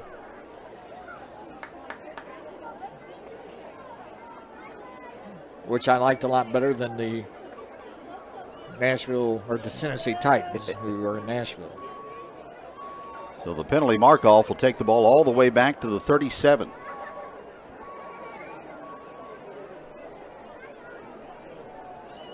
It'll be 2nd down. They go twins right and left this time. Furbarker, who's 6'3", takes the snap, drops back deep. Snap, deep drop. He's being chased, got away from Scene, now on the run, and ran out of bounds as he gets back to the line of scrimmage. Boy, Singh almost squared it up, but Furbarker saw him out of the corner of his eye coming and dodged him about 15 yards behind the line of scrimmage. Furbarker, we talked about 6'3", he's 190. Well schooled as a quarterback. He's got good feet. He had to run a lot to gain just a yard there, but he avoided the big loss. 3rd down and 20. Three receivers right, Twins left. Furbarker across the middle of the field. The pass is caught and upended with the football is Alex Clifford, and short of the first down as he's at midfield. Number 11, Alex Clifford. That was Hoyt Honey on the tackle. Tackle made by number 1, Hoyt Honey. Honey got him up off the ground and upended Clifford. Clifford's 12th catch of the season, first tonight. Twins right, Twins left. Furbarker now backs out, recalls the play. 4th and 6. Play clock down to 12. On 4th down with the ball at midfield. Furbarker with a quick hit over the middle. The pass is caught for the first down. Dieters again on the catch. He's been the favorite receiver tonight. Shallow cross to Dieters. Ran a good route. Got the advantage. And Furbarker put it right on target. Dieters came into the game with over 336 yards in receiving. Furbarker's going to run the football. Escaped a tackle. Now dances around middle of the field. He crosses the 35 and gets close to the first down, which is at the 30-yard line. We'll see where they mark it. He's going to be just short as he's at the 31-yard line. It will be second down. Second down and a yard. Trips right, Twins left. White side of the field is the right side. A beautiful night here in Lebanon for football. Jacket Stadium is packed on homecoming. Furbarker, 5 yards off the ball, will take the snap. He'll drop back. He's got good protection. Drills the ball downfield and incomplete. Wow. Just over the head of Alex Clifford. At his man beat, that was a touchdown if Furbarker puts it on the money. Furbarker stood back there for a long time surveying, and Clifford finally got open on a post pattern and just missed the reception. Third down and 1 from the 31. Furbarker will take the ball. He will run left, get the first down, spin away from a tackle, and gets down to the 27-yard line. He's a lot like Hamilton's Bear Shore, tall and gangly, kind of like Paxton DeLaurent, the former Laker quarterback. But he can chew up the yardage when he gets going forward. He got the first down. Falcons in Lebanon territory. Glendale dominating the time of possession, but trailing 7-0. But Lebanon dominating the board, leading 7-0 if you call that dominating. Furbarker dropping back, now unloads, middle of the field, has the receiver, and Dieters again making the catch at the 20-yard line. He's short of the first down by a couple of yards, but the Falcons are inside the red zone. They'll mark it at the 19. Ball on the Lebanon 19-yard line, second down and 2. So second down and 2. Falcons may try to take a shot at the end zone here. Furbarker will take the snap. He's going to run the football. Has a hole off the right side. He gets the first down. He is spun down at the 15-yard line as Preston Ellingson comes up to make the tackle. Tackle made by number 26, Nathan Bartell for the Yellow Jackets. Falcons on the move with the ball. On the 15-yard line. 8:30 to play in the first half. Lebanon up 7-0. Falcons inside the Jacket red zone. Here's Furbarker to throw across the middle. It's popped up off the hands of the receiver Dieters, but it falls to the turf as Lebanon couldn't race to it to get an interception. Furbarker threw that early. Dieters didn't have his head turned around looking for the football, and it glanced off his hands, and again a big ricochet. And Furbarker put some mustard on the throw, and Dieters couldn't handle it. On second down, Furbarker throws a quick in pattern into the hands of Mason Stamper. He's been used a couple of times, and he makes the catch. Just a quick pass, quick look-in pass to a wide receiver. Makes it third down and about 4 with the ball at the 10-yard line. Furbarker's going to run the ball, has a hole, gets to the 5. He picks up the first down. It'll be first and goal now for the Falcons. Bartell with a tackle for Lebanon. Furbarker had a good hole off the right side and picked up the first down. Or did he? No, he's going to be short. He's going to be short. 4th and less than a 1 down at the 6-yard line. I thought he got the first down, but Lebanon, the benefit of a good spot. So a 4th down play here. Will the Falcons try a field goal and try to get on the board? Going to take a timeout first. Well, they will talk about it. We'll have some special guests at halftime. Carol Bauer, Larry Winfrey's going to come up and visit with us. The Lebanon Alumni Association. They've done a lot of things over the last couple of years. Of course, at the side of the old junior high, they've got some nice remembrance there. You can buy a brick, and they've set that up really nice, and they've done a lot of things. We're encouraging people tonight to come to the football game. They're trying to encourage everybody to wear their Letterman's jacket, but the weather's so comfortable, it'll be kind of hot to sit down in the stands tonight with the Letterman's jacket on. I can tell you when I got my Letterman's jacket, it could have been 99 and I would have wore it. But and by the way, Kevin, in case you're wondering, yes, it still fits. All right, that's my next question. Yeah, I bet it was. Well, let's see what the Falcons have decided to do. 7:09 to play here in the first half. Lebanon up 7-0. Glendale has run 37 plays in the first half so far to 9 for the Yellow Jackets. So they're going to try to go for it here on 4th and goal, or 4th down rather, 4th down and 1. They need to get to the 5 to get the first down. Furbarker calling signals. 1 wide receiver is out. They'll hand the ball off. They go straight up the middle. He didn't get it. They went straight up the middle. They handed the ball to Oscar Smith, and Smith, I don't think, got the first down. It may depend on the spot. He got hit early. Oh, that's going to be really close. I think he got it. Oh, he did get it. I thought they'd cut him short, but the spot this time goes in favor of Glendale, and they'll have it 1st and goal at the 5-yard line. One of the few times they'll put a man in the backfield and hand the ball off. And Smith picked up the first down. So 1st and goal from the 5-yard line.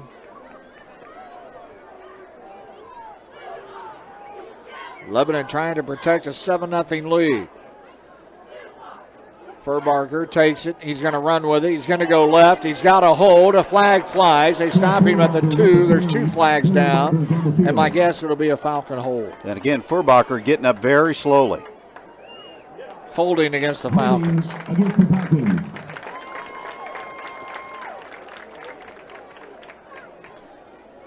The Falcons have lost only once all season long. They lost to West Plains in the second game of the season. They've beaten Waynesville. They've beaten Rolla, Hillcrest, and Bolivar. I don't know that they've played a team, and we haven't seen West Plains. We'll see them next week, but I don't know that Glendale's seen a team that's going to punish you like the Lebanon Yellow Jackets do. And Furbarker handles the ball a lot, and he's already been popped 2 or 3 times in this first half. Yeah, a lot of exposure for the quarterback. The officials trying to discuss where they'll mark the football off to.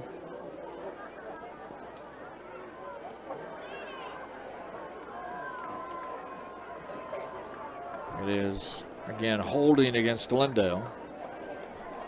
Brings the ball back to the 16-yard line. Moves the ball to the Lebanon 15-yard line. Lakers lead Bolivar 21-0. Homecoming in Camden tonight. So 1st and goal. And they're going to spot the ball right about the 15. So the Falcons again hit with a costly penalty. They go 3 receivers left. Furbarger rolls left, looking to throw. It's Dieters getting the snap. He's going to throw the football, and it's a wobbly, dying duck that flies out of the end zone and incomplete. So Furbarger missed a play. He is looking like he's going to come back on the field. Cash Newberry is their backup quarterback, but they went with Dieters instead. And Furbarker is coming back into the game. It'll be 2nd and goal from the 15. This time the 3 receivers go right. Twins to the left. Ball on the far hash mark. Here's the snap. Furbarker drops back, unloads to the flats, and the pass is caught, and the receiver was met immediately by Jacoby Foltz. Alex Clifford on the reception. Short gain. Can the Lebanon defense bend again but not break? There was no gain on the pass play. So it's now 3rd down and goal from the 15-yard line. Furbarker, 5 yards back, drops back 2, unloads into the flats, has a receiver, but short of the first down as the ball is caught as Clifford made the catch and then slipped and fell down and didn't proceed very far, and certainly not far enough for the first down. Glendale has had the ball over 6 minutes on this drive. 4th and goal from the 10-yard line. The snap, Furbarker dropping back. Rifles the ball to the middle of the field. Incomplete, and there are no flags. And Glendale really upset. They thought there was a early hit on the receiver, but no flags, and the Jackets hold again. Wyatt Andrews coming to talk to one of the officials. He thought he was interfered with at the goal line, but no penalty marker down. And again, sensational defense in the red zone by Lebanon. So the Falcons cannot get to the end zone. Lebanon maintains their 7-0 lead. And the Jackets with the football. Gavin Smith will bring them out. Jackets need a long drive. Man in motion. And the give is to Musha, and he will get nowhere. Stopped at the line of scrimmage. So Musha, on about 3 attempts up the middle, has been stymied. Haven't seen Lebanon go to the option game yet. I would imagine that's coming pretty soon. It'll be 2nd down. They actually give Musha a couple of yards. Man in motion, right to left. They'll pitch the ball. It is to Bartell. Gets a block from Glendenning, and he gets it out close to the 20. It appears he may have got a butcher shot 1st down. We'll see where they mark the football. A little bit short. And he is just a little bit short at the 19. Nope. Or are they going to give? They started to move the chains. Now they stop. 3rd down and short. That was an 18-play drive that resulted in no points for the Falcons. Smith comes up under center. Takes the snap. It's Musha plowing ahead, and if he got the first down, he didn't get it by much. And he did get the butcher shot 1st down. Brandon Eagleberger, another 315-pounder on that defensive line for Glendale. Wrapped up Cade, short game, but enough for the 1st and 10. They're really stuffing up that A gap.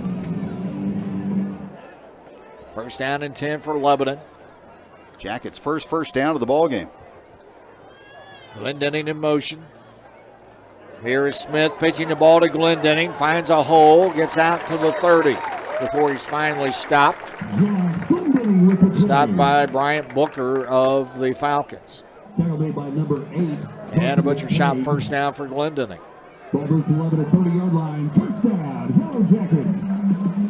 Glendenning averaging 14 yards a carry. Got 10 on that one. 2 of the 3 running backs for Lebanon in double figures with how many yards they get per carry. Here's Gavin Smith running the football as he found a hole. A little counter play with the quarterback as he gets it out to the 35-yard line. Gavin Smith has carried the ball a couple of times in this game. He's gained over 420 yards on the season.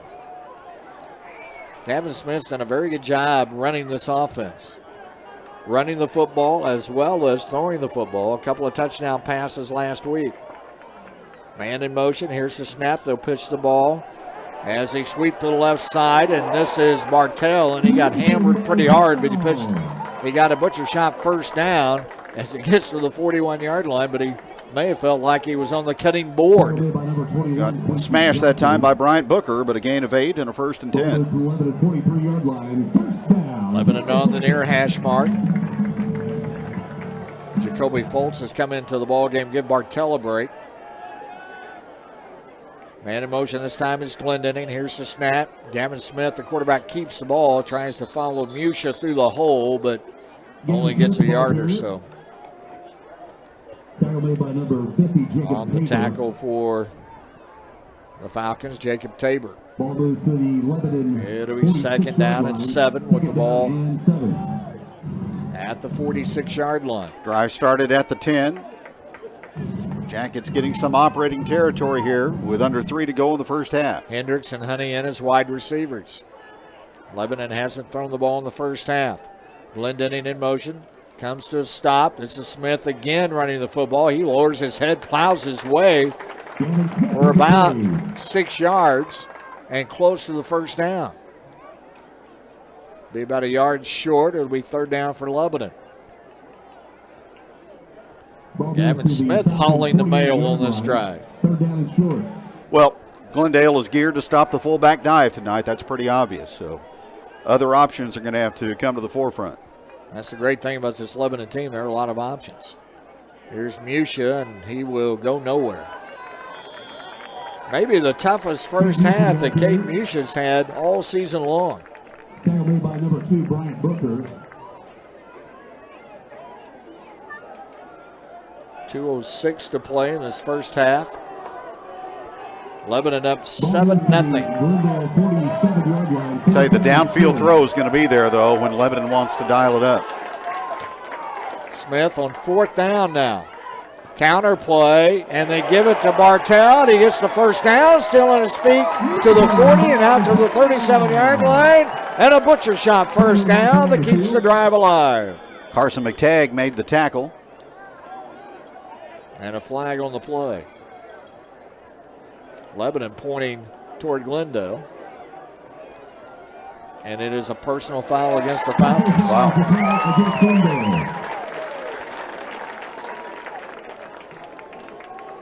4th butcher shot first down for Lebanon. And the 2nd personal foul of the first half against the Falcons. Yeah, so he gets the first down, tag on 15.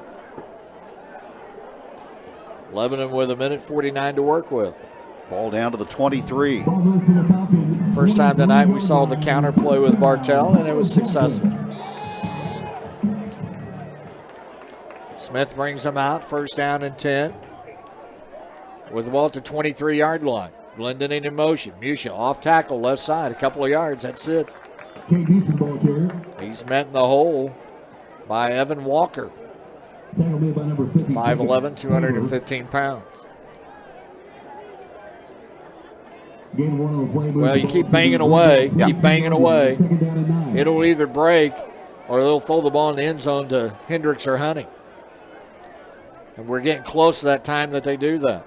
Glendenning in motion. Here we go. Here's Smith going to throw the ball. Now he steps up. He's in a run. Finds a huge hole. Dragging a would-be tackler inside the 15 and down to the 12-yard line. Smith didn't get much of a look at the receivers because he saw a huge hole and he took advantage of that.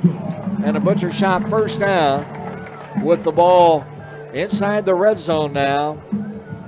Down at the 17-yard line. Linden in motion. He'll take the pitch. Check it. It's Bartell. He sweeps left side. He gets to the 5. He gets to the 1. Knocked out of bounds at the 1-yard line.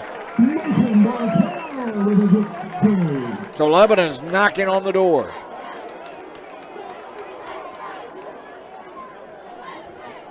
First and goal from the 1-yard line. What a drive. Started at the 10. Just what the doctor ordered. Kept the football, kept plowing away. Hendricks will go right as a receiver. Jackets first and goal from the 1. Man in motion. It's Smith running the football, and he dances into the end zone. Gavin Smith with a rushing touchdown. It is his 6th of the season. And the Jacket lead is 13-0 with the extra point coming up. That caps a 90-yard drive. In 14 plays. Rhodes to add the extra point. Bowling is his holder. The snap, the hold is down, the kick is up. And it is good. He is Mr. Automatic. 44 seconds to play in the half. And Lebanon's up 14-0. Let's take time out. This is the sound of your work project when you don't have the material you need to finish the job. All your friends are putting away their tools, and in a moment, heading home, leaving you all alone. That's when it hits you. You know a place that sells steel in all sizes and shapes to finish any project, anywhere. Hey guys! I know a place! McCall Industrial Supply now offers steel and sheets, pipe, and angle iron. For your steel supply needs, see McCall Industrial at 208 West Bland or call 417-532-3167. So, this morning I woke with this list in my head. Mow the lawn, trim the hedges, change the car's oil, paint the front door, drywall that hole in the back of the garage, and go fishing, which I immediately moved to the top of the list. Because the rewards are great for those who know how to prioritize. A visit to First Light Outfitters in Lebanon will move your outdoor activities to the top of the list. Gear up for hunting and fishing, sport archery with Matthews and Bowtech bows, and more. Top quality lures, rods and reels, and fishing line. Stay dry, warm, and visible in quality outerwear, gloves, vests, and hats. First Light Outfitters Sporting Goods Store, 814 East Highway 32, Lebanon. Lebanon's kick is up and a fair catch is called, and the Falcons will get it at the 25-yard line. The kick comes after the Lebanon 90-yard drive and the 1-yard touchdown by Gavin Smith. And Lebanon leading 14-0 as we have 44 seconds remaining before halftime. Well, that was a great Lebanon drive, but this first half has been all about Lebanon's defense. It has. At opportune times. And now we're going to get a timeout. As we mentioned, that was really needed. A lot of these Lebanon offensive players go both ways, so they're on the field a lot, and they've been playing a lot of defense here in the first 24 minutes. As Kevin talked about, Glendale's dominated the time of possession, and Lebanon's not used to that. Jackets are used to having the football and having it for a long time, and the Falcons have had it, and they've been in Lebanon territory, but they've yet to reach the scoreboard. They've been hurt by 2 turnovers and several penalties. That really has stymied their drive. Ball on the 25-yard line, first down and 10. Pirates Cardinals, top of the second, no score. Royals trailing the Guardians 5-3. Trips to the right side, Twins left. Lebanon man coverage on the corners. Furbarger takes the snap, drops back, looks middle, now is going to roll, going to run with the football. He'll get to the 20, still on his feet, and ran out of bounds as he gets a first down to the 35-yard line. Forced out of bounds at the Glendale 35-yard line, first down and 10. Got out of bounds, stopped the clock. 11 first downs in the first half for Glendale. Jackets have 6. Trips right. Twins to the left. They throw middle of the field. The receiver wasn't looking as Dieters was on a slant across the middle and never saw the football coming. It whizzed by his ear. Second time that's happened in this quarter. Ball remains at the Glendale 35-yard line. It'll be second down. Falcons throw all the time, so they get a lot of plays off when they have the football. Furbarger dropping back again, throws, and on the slant this time, Andrews catches the ball for the first down and gets it to midfield. They can make up a lot of yardage really quick. You cannot get back on your heels. Furbarger to the middle again, and the pass is caught, a gain of 5 yards. And this was Dieters, who has been his go-to guy in this half. Falcons take a timeout with 14 seconds remaining. Lebanon leading by the score of 14-0. On the Glendale sideline, they're thinking, hey, we should be ahead 14-0. I think if you looked at the stats and you'll look at halftime, the Falcons dominate the stats, but the two stats that have hurt them has been that turnover and those penalties. Yeah. You take those away, and this might look a little bit different. But tip your hat in the first half to the Lebanon defense. Glendale, a season ago, they went 8-3. 2 of those losses to Lebanon. Averaging 38 points a game and allowing 24. Mike Mock is 49-44 at Glendale. He's 270 and 166 overall as a head coach.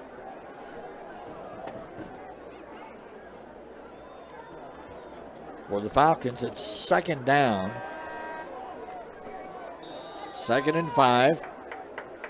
Dual receivers on both sides. They run with a slot. Furbarger rolling right, unloads, has a receiver, and the pass is caught by Andrews as he gets out to the 35-yard line. It'll be a first down. 7 seconds remaining now. They move the chains. When they set them, they'll start the clock if the Falcons don't call a timeout, and they have called a timeout. So that'll leave them with 1.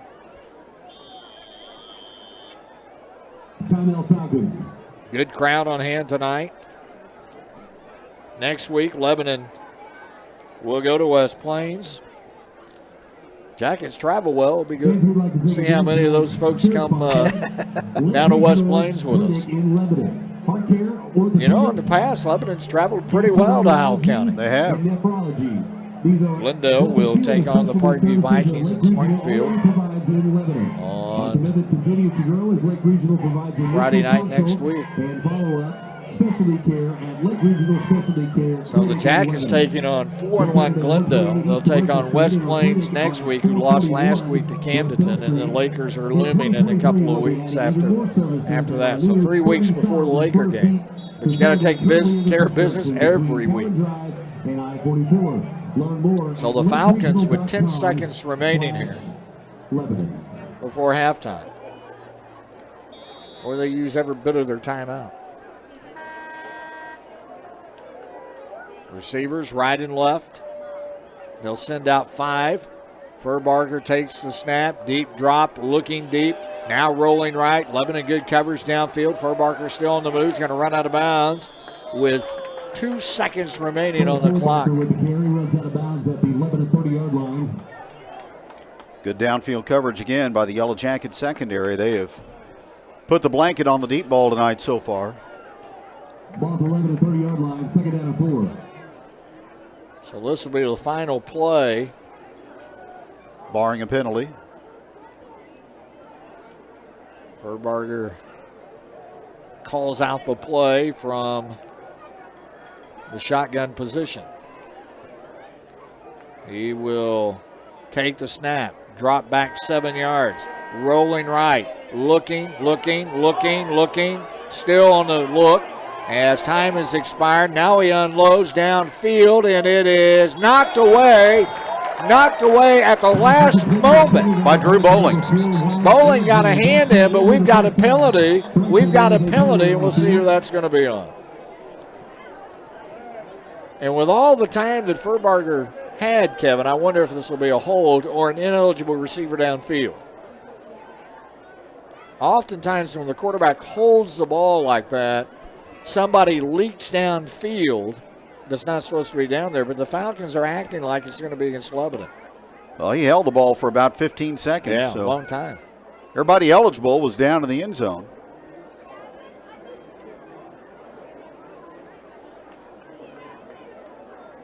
Will Christian waiting the explanation. Wow. It's going to be a major mark-off against Lebanon. Personal foul. Oh, no. Oh, man. Personal foul is the penalty against Lebanon. Well, Glendale's had 2 of those. Jackets get their first, and now Glendale will have an untimed down. Yeah, free shot to the end zone. Ball goes out to the 15-yard line. An untimely penalty. Furbarger takes the snap, drops back deep. being chased. There's a hold. This is not going to count. They're going to unload the ball into the end zone, knocked away by Hendricks, but it was a holding penalty. We'll wait to make sure, but I'm sure that's what it is. Preston Ellingson was horse-collared that time. So a hold will end the half, and the Jackets will go to halftime with a score of 14-0. Lebanon with the lead at the half over the Glendale Falcons, and we're back after this on Regional Radio. We're often asked about prearranged funerals. Shadle's Colonial Chapel in Lebanon has directors who will answer your questions concerning the planning and financing of funeral or cremation services. Shadle's Colonial Chapel's directors can also assist you in the transfer of older pre-need services in the event your wishes have changed. Serving families in the Ozarks for over 6 decades and 100% family-owned, Shadle's Colonial Chapel of Lebanon, where it doesn't cost more, it's just nicer. For some jobs, your toolbox is fine. Can I borrow your drill? Thanks. For others, you need the big toolbox. Can I borrow your air ratchet? Thanks. But for jobs outside the toolbox, you don't happen to have a forklift in there, do you? We've got what you need.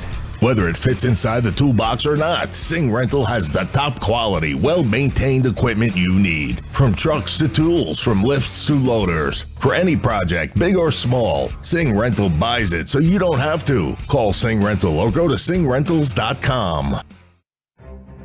Summit Natural Gas is proud of the investments it's made in the communities we serve. We're proud of the great local talent on our team, the contributions we make to local town revenue, and the high-quality, safe system we've built to deliver North American source gas directly to your home. Call us today at 1-800-927-0787 or visit summitnaturalgas.com to learn more. That's 1-800-927-0787 or visit summitnaturalgas.com to learn more. An old-fashioned restaurant with friendly service and great food. That's what you'll find at Taylor's Dairy Joy. Even the prices are old-fashioned. Get a double cheeseburger, fries, and medium drink, a coney, or a Frito pie. Top it off with the best ice cream in town. Old-fashioned prices, old-fashioned taste. Still found at Taylor's Dairy Joy, 1205 East Route 66. Now with curbside delivery and online ordering. Open Monday through Saturday from 10:30 to 10:30. Keep up to date on how the VFW is working across America to improve the quality of life for veterans, service members, and their families, and to improve communities worldwide. VFW Post 4107 is very proud to be a part of the community. If you're interested in upcoming events, check out the local chapter on Facebook. Just go to facebook.com/VFW Post 4107 events or call area code 417-532-2627. And now, the pros and cons of getting a new patio. 1. Your neighborhood block parties are sure to be a smash. 2. The sheer beauty of your new patio will tempt you into a staycation instead of a vacation to Rio de Janeiro. 3. The resale value on your home just skyrocketed. Celebrate with a barbecue. Now, the cons. Well, there's only one. Concrete. And lots of it. And nobody does it better than we do. Bulldog Concrete in Osage Beach. We make backyards beautiful. The Lebanon All Sports Booster Club has been supporting Lebanon athletes for nearly 20 years, raising thousands of dollars because of the tremendous generosity of the Lebanon community. We raise funds through business sponsorships, reserved seating at the varsity football games, donations, and merchandise sales. This year, you can stop in at Results Advertising, located at 130 West Elm Street, to gear up with all the latest buzzwear styles. Thanks, Lebanon, and go Yellow Jackets! You're listening to Regional Radio for the Ozarks, KJEL Lebanon. The dedicated employees at G3 Boats in Lebanon know about the hard work and discipline it takes to have a winning team. We proudly support all our athletes and wish them the very best this season. G3 Boats, a great catch. Since 1933, Home and How has called Lebanon home. We are proud of where we are from and proud to support our schools this homecoming week against the Glendale Falcons. Going Lebanon strong for 90 years. Home and How Funeral Homes. Visit us at 320 South Adams in Lebanon, online at homeandhow.com, or call at 417-532-4061. Go Yellow Jackets!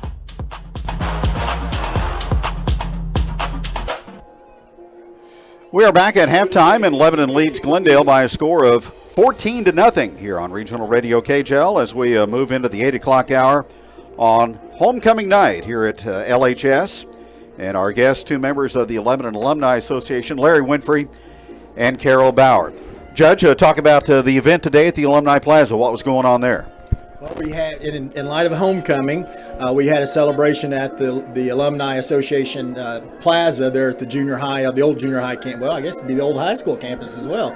They're next to the field house. Had a good turnout, had food trucks, had cheerleaders, had a good representation from a lot of different classes. And the Alumni Association is just really proud to promote the heritage and the pride of Lebanon High School. One of the things that the Alumni Association has done is really kind of draw a lot of classes together. And I'm doing this off the top of my head. 1985, yes. 1979, 1966. Close. Is that it? You nailed it. And Carol, you've been a big part of that. And of course, you taught at Lebanon. Isn't it interesting? All the people that come back and have been part of this community, and it all started in the Lebanon public school system. You know, it's where we all began, and we're so grateful for the education that we received in our public schools, and it's made us who we are today. And so many people acknowledge that, and they want to be a part of the Alumni Association because of that. They want to see that legacy of learning continue. Tell us a little bit about how it all began with this Alumni Association. Well, it all began with Eddie Smith, and everybody in Lebanon was gnashing of teeth and wailing and crying when all the buildings came down over there, and oh my goodness, something has to happen. And Eddie happened to be at a meeting with some of the central office people. I think he actually called and said, "What the heck are you going to do over there?" And they said, "Well, we're going to put up a marker or something, we're going to remember it." And Eddie said, "That's not enough." And he went home and started drawing his conception of what an alumni plaza could be, I think just on a napkin to begin with, and it was just all his vision and his passion. And from there he said, well, not only do we need to have a memorial there, but we also need to have a celebration. It's 150 years of Lebanon Public Schools. And so then last year about this time we had a celebration with 400 alumni and people from 22 states. So it's really all because of Eddie and his vision and his passion. And I think what's really become neat about it is you see this a lot in the smaller schools. I know my dad went to Hartville, and they'll have kind of an all-school reunion. I know Stoutland's got one coming up. Kevin is a Stoutland graduate, but this has kind of brought all these classes together a little bit. We were so segregated, and my class would do this or your class would do that. Now everybody's kind of doing something together.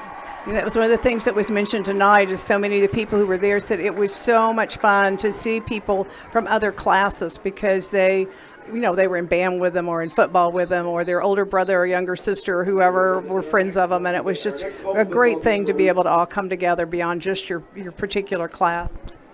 And I was really struck by the 150th celebration of the representation and the numbers of people that showed back up to support the Alumni Association in Lebanon schools. I will throw a little bit of a challenge out to our younger alumni. I think in looking at the numbers, we have a lot of members from the 1960s that graduated in the 60s. The numbers from the 70s are pretty good. Then in the 80s, it starts tailing off dramatically, and then you get after that, and there's not very many. So we really want to challenge them. We're trying to get some new board members to get that new blood in there and keep this legacy going. Tell us who's on the board. On the board, Larry and I are both on the board. Mary Hess. You're going to have to help me out here. I think we can remember everybody. Jim Jeffries, Jennifer Hyde, Jeanette Whipple. New board members are Sherry Headley and Ashton Light Davis and Jeremiah Huff. So as Larry said, we're trying to get some younger people. Brian Jackson, Kenny Howe, of course Eddie Smith, and just a host of people. And we have some people that we call our advisory board. They're not officially elected board members, but they're there every time trying to support and do whatever needs to be done. Carol, alumni need to really go to the plaza and take a look at all the bricks that are over there. Even if you're not a Lebanon graduate, it's really an attractive place and interesting to see all the names that are part of the foundation of the Alumni Association. I think it's become a real source of community and school pride, and I go by there almost every day, and very very often there are people there just walking around looking. There are people who are sitting on the bench and just enjoying. People go there for lunch, and there are people there from the, I think, late 1800s, and we even have some bricks for kiddos who haven't even started school yet. So people who are Yellow Jackets, they want their legacy left there, and so they're buying bricks, and we have I think 1,675 bricks have been laid there. And there's still room for more, I would assume. There is room for more, and in fact we are hoping to start a phase 2. We're looking at maybe a pavilion of some kind with picnic tables and that type of thing, a shelter house type thing. So we have phase 2 in the works. Not sure what that'll look like, but we're on it. That was such a neat thing last year, having the parade. I believe the former members of the band were playing. That was just a great event to really kind of capture the spirit going back. We had Jerry Hoover there, who was band director in Lebanon for years and years, who led the old band, and we just had homecoming queens, Mr. and Miss Magnet, cheerleaders, just coming out of the woodwork. People wanted to be in that parade, and it was really, really a fun event. You know, and both of you, we are tied to the school in some way. Of course, Larry was so involved in athletics, and 2 of his 3, I don't remember Jessica playing sports, but the other 2 playing, and so we're tied to the sports thing. The band thing's a big deal. I was in school 10 years after Jerry Hoover was the music director, and it was like he was a legend, and he still is, about Lebanon band, and his mark on this band it lives today. David, you're hitting on something. We've been very fortunate. I think we take it for granted a lot of times here at Lebanon that we've been blessed with a lot of educators, coaches, extracurricular leaders, and what the amazing thing is, a lot of the folks that come back to the Alumni Association, they want to remember those educators. So they're buying bricks in memory of their teachers, right? Like Mrs. Bauer, who was my 9th grade teacher. And this organization, if you remember back in the 70s, early 80s, if there was an event or something happening in Lebanon, Eddie Smith was involved in it, and it was done well, and it was done professional, and he still has it. Yeah.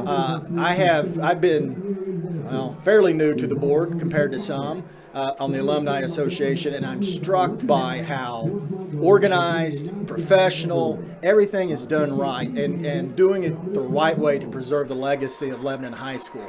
There's going to be a museum with memorabilia in it. That's going to rotate and change. There's a website that has tons of information on it, not just about the association, but the Lebanon activities. So it's a great organization. Well, and I'm going to bring this up, and you hit on it about the teachers and that looking back about people that really made a difference. And I'll throw out a name that for me was Ann Dryden, Ann Compton now, and tell me, you're a teacher that made a big difference for you. The one that made the absolutely biggest difference in my life, besides Mrs. Bauer, of course.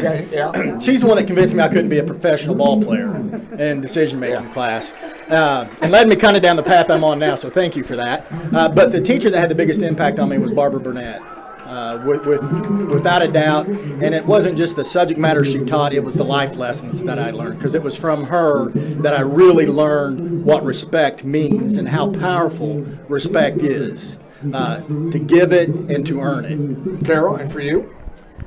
Probably Mr. Hoover. Yeah. I was not a great musician, but I love being in band, and you gave 110%, and you learn to give to something that's bigger than yourself, and how important that is. It's not just all about me, it's all about us. And he was, as a teacher later, I marveled at how he was able to motivate us and just pull every ounce out of us, and we loved him. We didn't even know that's what he was doing. We just did it because he wanted us to, and we were so proud of the band, and still am. I'm just really glad to have been a part of that organization. So if you're interested in brick, and by the way, you got the best salesman in the world, because Mary Hess called me one day and said, and it wasn't, do you want to buy a brick? How many bricks are you going to buy? And I bought one, but tell us how if people's interested in that, how do you get that? Well, actually, Sharon Winfrey's here tonight at the football game. If you happen to be here, we'd love to have you stop by the table and you can purchase a brick. You can also, we have flyers at the Alumni Plaza. You can pick one up, and it tells you how to order there. You can order online at our website, LebanonMoHighSchoolAlumni.com, .org, excuse me. So there's a variety of ways, or just call one of us and we'll fix you up with a brick. $50 for a brick, and we also encourage people to become members. $25 to become a member and help us sustain that plaza. Carol, do you think the Alumni Association's had a part in bringing former graduates maybe back to their hometown to definitely really, revisit? Yeah, definitely. You know, like I said, last year there were 400 people from 22 different states. That's phenomenal. And not only did they come back for that, but you would be amazed at the number of people who chose to donate toward the plaza. We had donations from probably $25 to $25,000 in donations from people. So they all wanted to be a part of it and took a great deal of pride.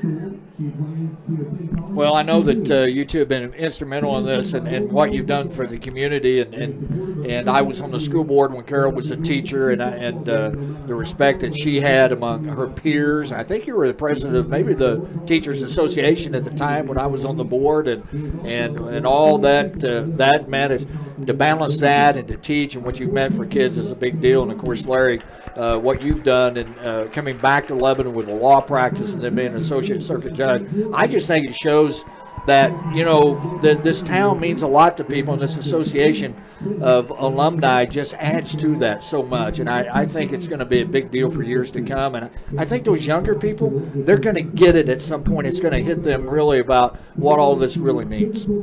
Just to give a little story here, we are developing in Lebanon High School History Museum, and the leadership class at the high school is helping us with that. And we were over the other day looking at the items, and those kids were excited about it. So the high school kids are getting excited. Good. All right, Carol, I got to have a question. People that are listening would want to know, how's Pat Bauer doing? Where is Pat Bauer at?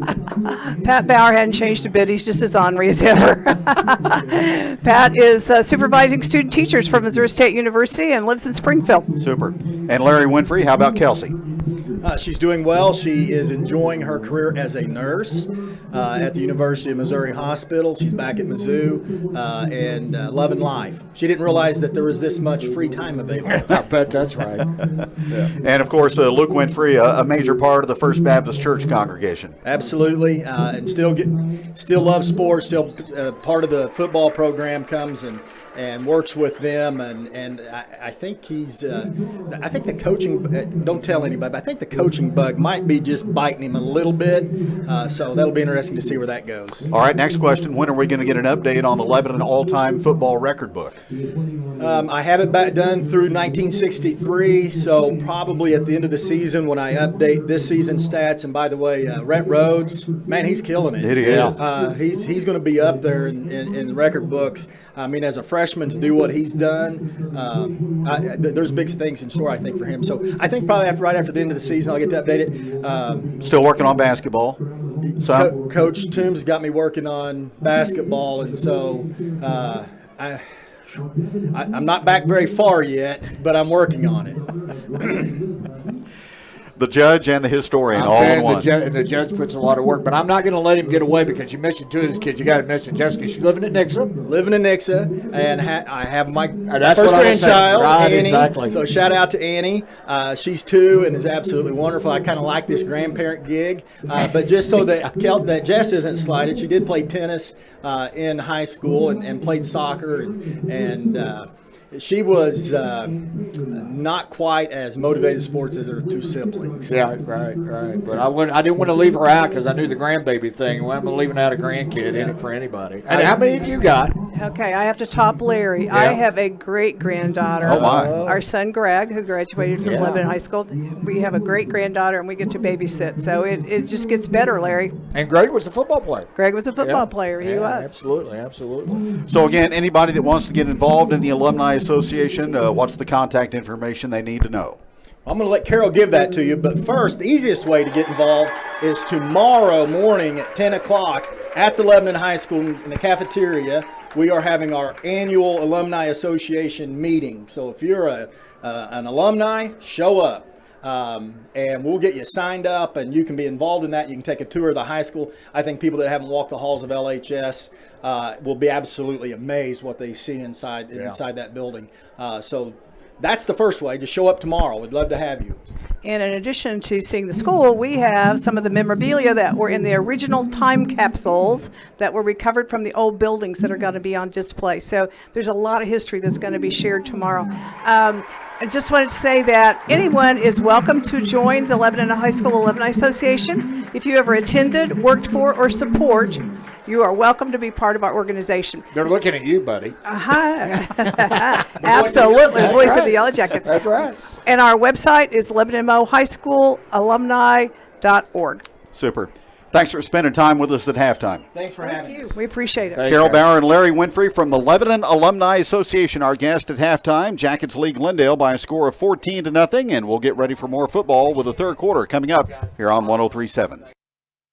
In business, disruptions can be challenging, but they're also great opportunities for growth. How you respond makes all the difference. At Commerce Bank, we can help you spot potential, explore new possibilities, and get you on the path to success. In fact, we're built for this. We're built to help businesses be prepared, proactive, resilient.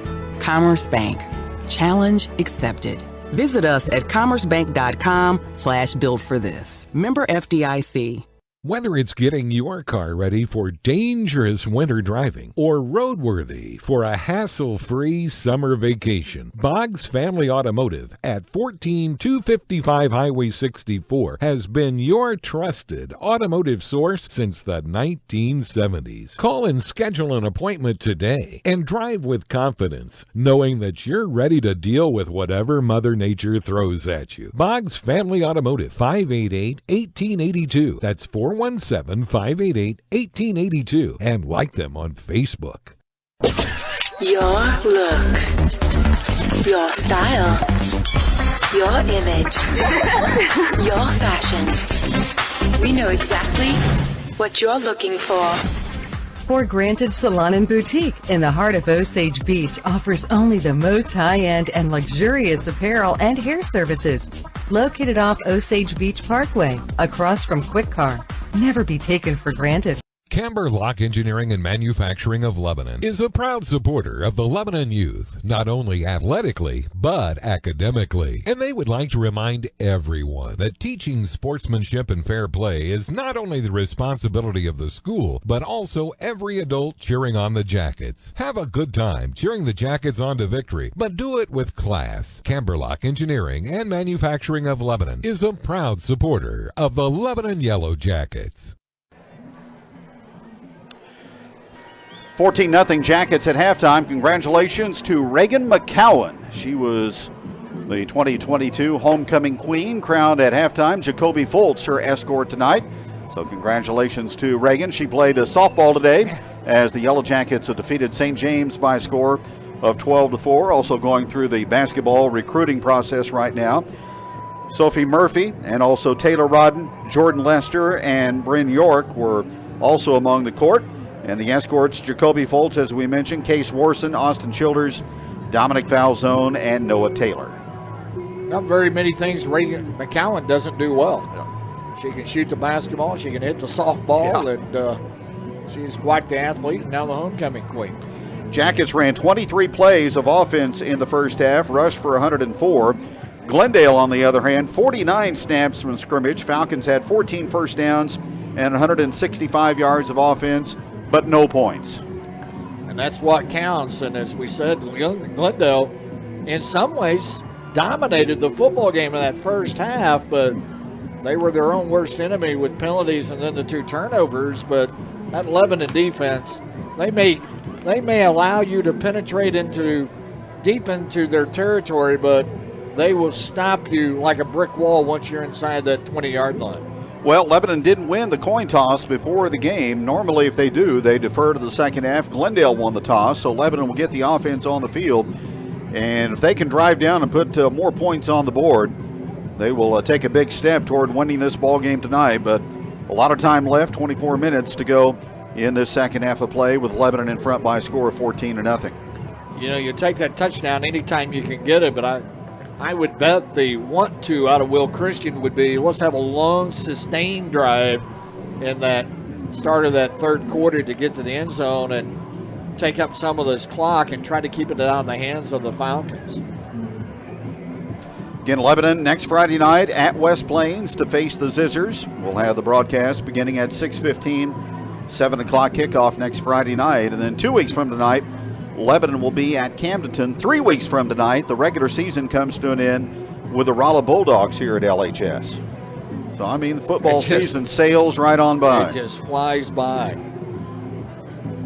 Camdenton leading Bolivar 28-0. That's before halftime. Kickapoo leading West Plains at halftime by a score of 21-6. And Waynesville all over Hillcrest 32-0. And Rolla, they'll turbo clock Parkview in the second half at the start of the third quarter. They're in front of the Vikings by a score of 35-0. Butler leading Buffalo at halftime. It's the Bison homecoming tonight, 22-20. State-ranked Butler with a lead over in Dallas County. Lebanon out on the field, ready. Caleb Nail is back to return the kick. No score, Pirates and Cardinals. That's in the top of the fourth. Cardinals have already clinched the Central Division title.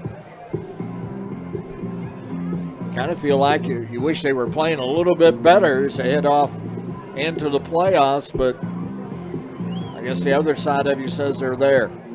And if you're there, you got a chance. If you're there, you got a chance. Exactly right. Central Division champs. And they'll play next Friday against somebody at some particular time. Not sure yet. Goforth will have it teed up. He'll kick going right to left. So we get set for the third quarter, a 14-0 Lebanon lead. Extended halftime program here at homecoming. Got to be aware of the Glendale onside kick. Goforth approaches, and it's a short kick. Angled to the far side. Nail will scoop it up at the 20. Break a tackle now, 2. Gets to the 30, and a nice return by Caleb Nail as it gets past the 30-yard line down to the 31. Caleb Nail, quite the athlete on the football field on Friday nights and also runs cross country for the Yellow Jackets. You know, some of these kids are involved in so many things. You wonder if how well their time management is, and obviously pretty good the way they perform. Lebanon comes out, first down and 10. With the ball at the 31-yard line, Glendenning in motion. Now he stops. Smith resets the offense. First play of the third quarter for Lebanon. And it is Musha up the middle, and he'll get a couple of more yards, and that's it, as he finds it tough going up the middle tonight. Jacob Tabor plugged the hole. Musha, 36 yards on 8 carries in the first half. Well below his average. On second down and 8, it was a pickup of 2. Ball just short of the 35. Hendricks split to the right side. Smith giving the ball off again. It looked like it may have been fumbled or taken away, and Glendale's come up with a football. I think the Jackets may have come up with the ball, or the Falcons have come up with it. Lindstrom has the football. Now the officials have to confirm. If it is, it's only the second fumble by Musha in the last year and a half. Glendale lobbying for the call, and they get it. A fumble, and they've got the football. I never did see the ball hit the turf. I wonder if they stripped the ball from Musha. So Lebanon with a turnover, and the Falcons are going to get it in Lebanon territory at the 36-yard line. That's the third fumble lost by Lebanon this year, but really the first by the first team. So the Falcons will come out. First down and 10 from the Jacket 36.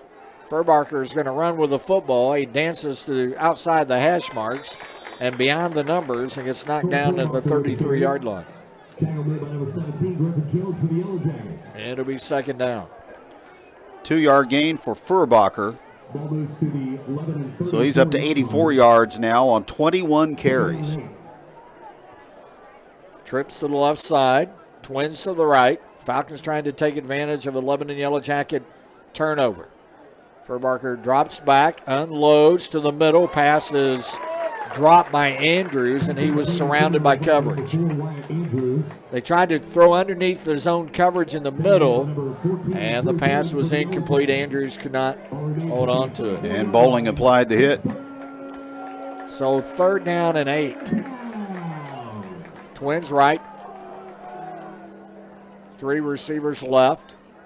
Furbacher dropping back deep to throw to the sideline, has a receiver who will be stopped short of the first down and knocked out of bounds. Jackson Yates, his first catch of the night, his 16th of the season.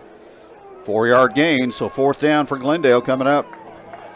Another 4th down for the Falcons. 0 for 5 on 3rd down tonight in the football game. Furbacher will send 3 receivers left, which is the wide side of the field. He'll take the snap. He's going to run with the football, trying to dance around. He escaped a tackle. He pushes forward, but I think he's going to be short of the first down. I think the Jackets have held again. About a yard short, looks like. The spot will mean everything. Well, he needed right to the 26, and I don't think he got there. He did not get there. And the Jackets hold again.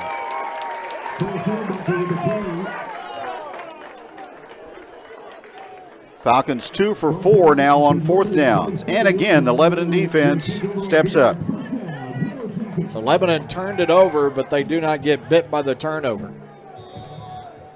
1st down and 10 for Lebanon. They have it at the 27-yard line. Lebanon double tied on the sides. They'll flip the ball to Glendenning. He'll turn the corner to 30 now, 35, 40, broken tackle, stepped out of bounds. At the 41, here comes a flag late in the play, and we'll see what this will be. Glendenning got spun around, and when he did, he stepped out of bounds. He tried to come back in, and the Falcons, I think, are going to get tagged with another personal foul. And they call a face mask. Butcher Shop 1st down, number 7 for Lebanon. And the 5th penalty on Glendale, and the 3rd personal foul. I thought they got Glendon by the shirt. They may have got him by the face mask, and that's what spun him around. So it'll be a 5-yard face mask to the 48. 1st down and 10 at the 48-yard line for Lebanon. As they go left to right, dressed in their black uniforms with the shiny gold helmets. Smith will send Glendon in motion. Here's the snap. It is Smith following Musha through the hole. He'll get 10 yards, now 11. He fumbled the ball when he hit the ground, but he was already down. And it's a Butcher Shop 1st down for the Lebanon quarterback, Gavin Smith. 7 carries, 30 yards tonight for Smith.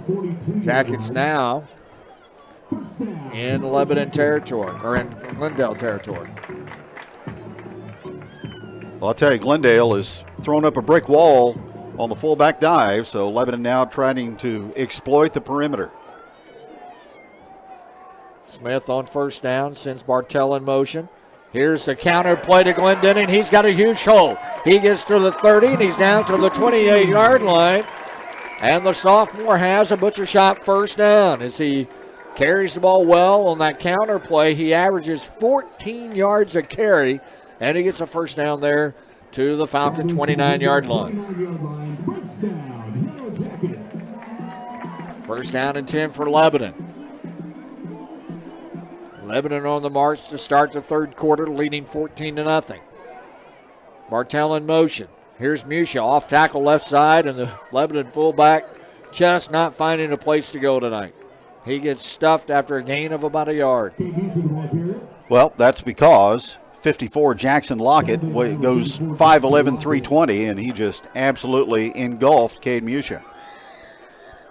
When he stuffs a hole, he really stuffs it. 2nd down and 9 after a yard gain. Hendricks split to the right side. Lebanon has not thrown the football tonight.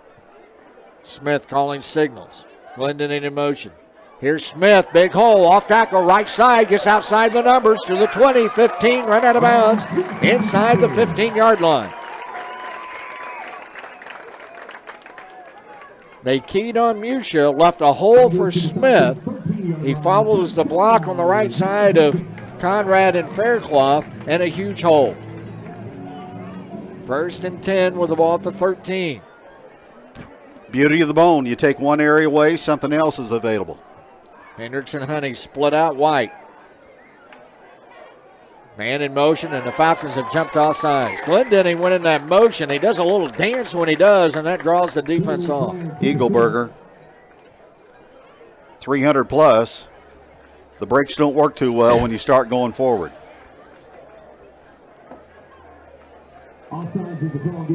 Offsides against the Falcons.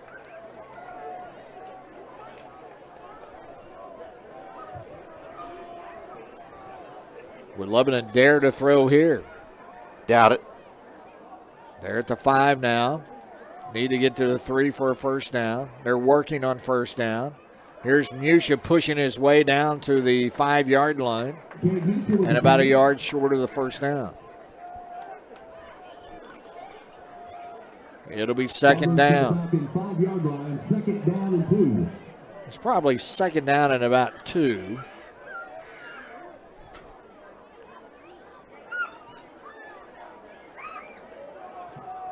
Musha in the backfield for the quarterback, Gavin Smith. He's run the football well tonight. Smith takes the snap. He pitches the ball to Glendon. He cuts it back to the inside. He's going to ramble down to the 1-yard line, get a butcher shot first down. He'll be short of the end zone. It'll be first and goal for Lebanon at the 1.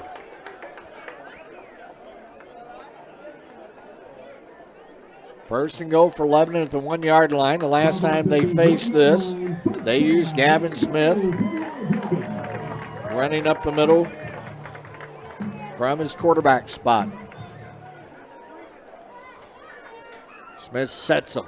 No motion this time. Quarterback sneak, drives ahead, and he is in the end zone. Yes.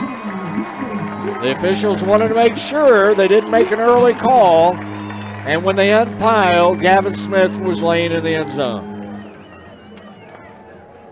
8-play, 73-yard drive for Lebanon after the defense held. So Lebanon overcomes a turnover in this quarter to get in the end zone. Here's Rhodes to add the extra point. With Bowling holding, the kick is up, and it is good, and they run into the Lebanon kicker, or do they? No, they didn't. It wasn't the kicker that goes down. And the extra point is good. 7:54 to play in the third period. Lebanon's up 21-0. Let's take time out.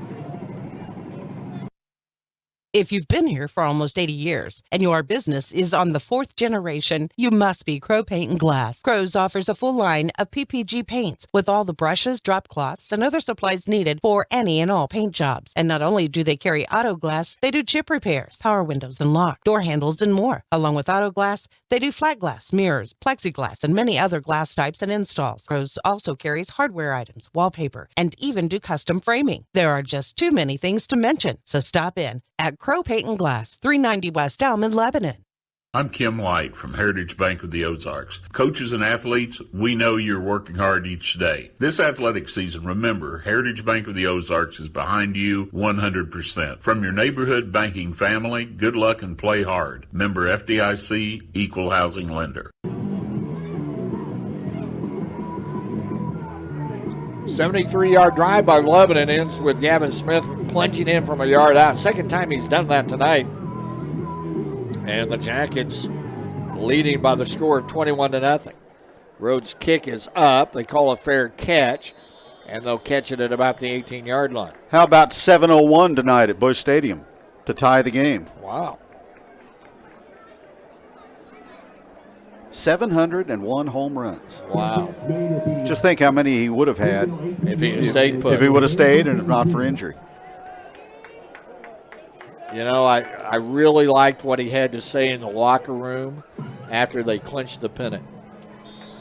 And the thing that I like about Albert Pujols not only the 10 years he gave Cardinal fans, best 10 years we ever saw at a ball player in our lifetime, but his leadership among players.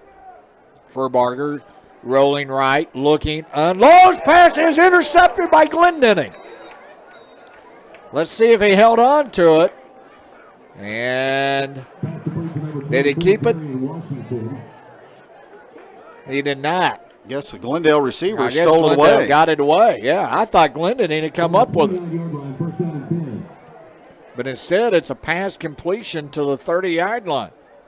Furbarger now to the sideline again. And just a quick turnaround, and the pass is caught. Nail is there to get the receiver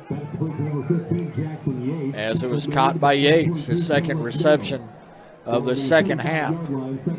Falcons really hurrying up their offense. Trips to the left side. Furbarger had a high snap. Flag flies. He will bring it down, get a yard on the carry. And we'll see what the penalty flag will be about.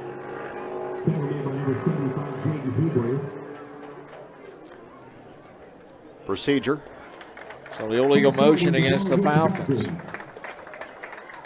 21-0. Lebanon leads. 7:05 to play in the third quarter on a clear night with a half moon shining over Jacket Stadium as Lebanon leads in this football game. Lebanon trying to hold on to their undefeated start of the season. They would go to 6-0 if they win here tonight at Jacket Stadium on a homecoming night. Second down to 9. Trips to the left side. Twins to the right side. Furbarger takes the snap. He drops back. He looks. Now he starts to the right side. He scrambles back left. He's still on the run. Throws off the back foot and unloads the pass and is completed into the hands of Dieters. And he gets the first down at the 41-yard line. Quite a play there by Furbarger, rolling left, a right-hand thrower, and across his body, and he put some mustard on it and zipped it right to Dieters. You know, he just doesn't panic. He's able to run around back there, good speed, and he makes things happen. He throws to the flats this time, and the pass is caught. And the first reception by Darian Washington. And an immediate tackle by Glendenning. No gain on the play.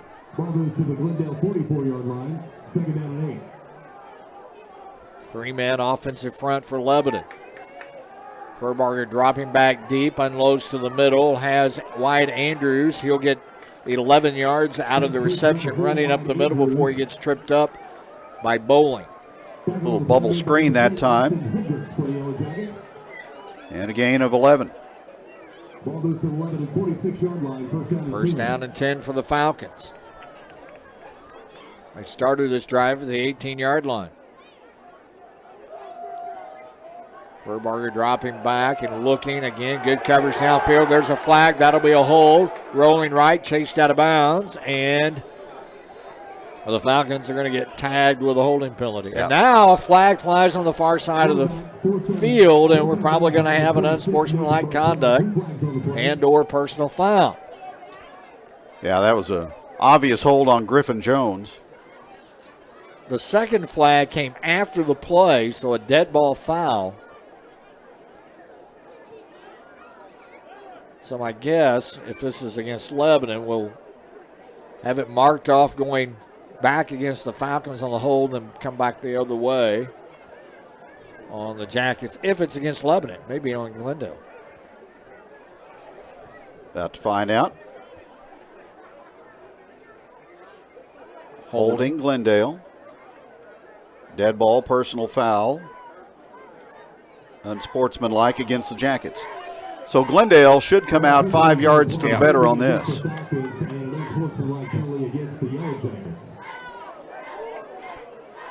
The official will come over and explain that to Will Christian.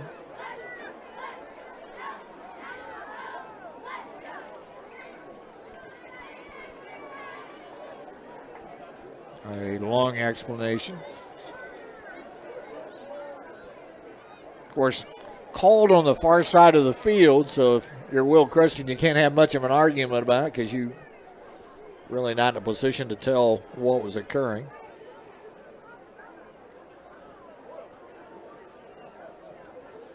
So walk one way and walk the other way.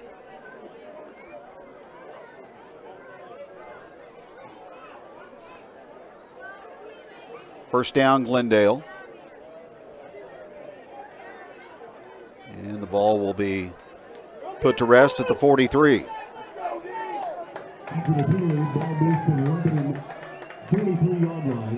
So that's 18 first downs tonight for Glendale.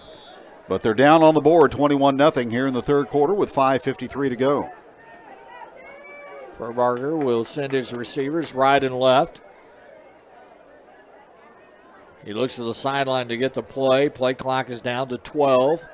Takes a long time to get the snap. Now he stands up in the pocket. Now he rolls right, being chased, and he's going to get wrapped up by the Jackets and thrown for a loss.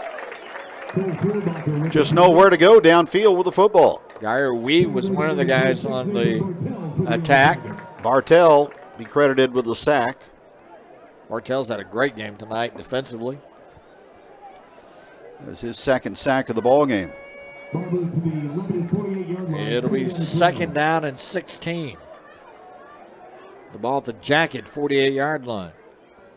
Furbarger dropping back, looking, now scrambling around, fought off a tackle. Now he gets roped down by Bartell again, but a flag came out. And we'll see who this goes against. Came from the near sideline.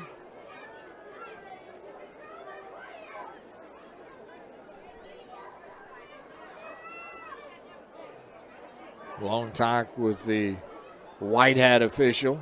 He's the guy in charge. His name is Brian Reese.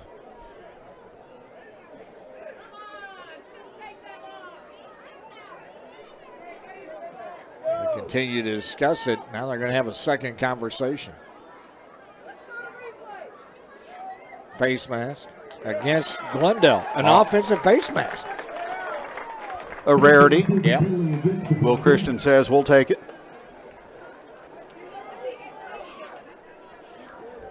Falcons have had an incidental 5-yard face mask on defense.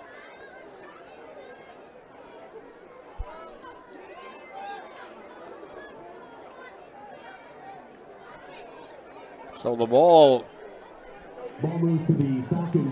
back to the Falcon 48-yard line. So it'll be second down and 16. Furbarger will take the snap. He'll step to his right, being chased, unloads the pass. It's caught by Andrews. He escaped the first attempt, and then he gets out to the 49, so it's a gain of a whole yard on the pass play. Set up kind of a deep screen into the flats, and Andrews didn't make much out of it.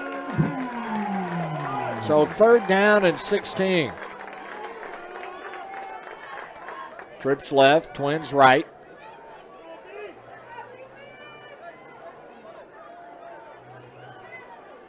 Furbarger at the line of scrimmage. Play clock's down to 10. Falcons had kind of been in a hurry-up offense. They've slowed it down. Furbarger one to throw deep, now being chased. Lebanon's all over him. There's an illegal block that's going to be thrown, and the pass was incomplete. I mean, Glendenning got walloped, and that's going to cost the Falcons again.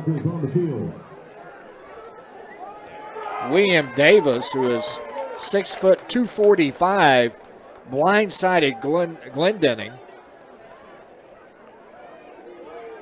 And that'll be an illegal block. That used to be the play at all levels of football that would bring people to their feet, but now it draws a penalty.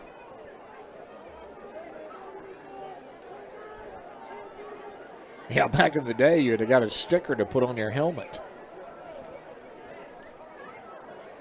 So all the way back to the Glendale 33.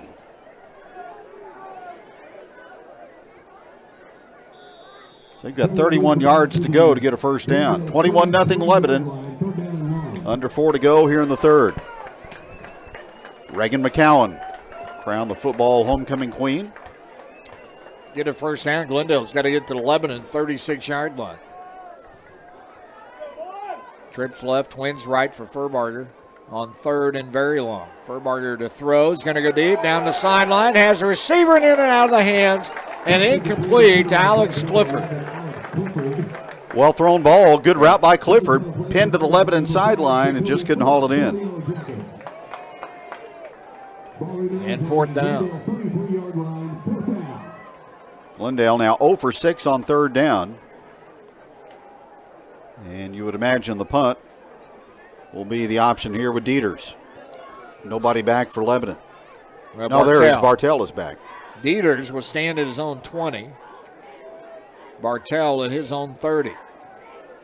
Good snap. Kick is up. Line drive. Spiraling punt that goes out of bounds.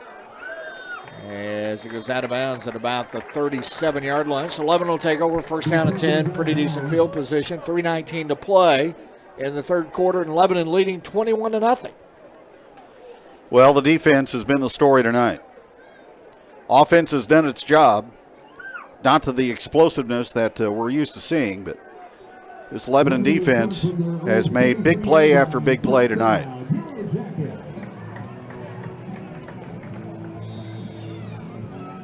Jackets going left to right.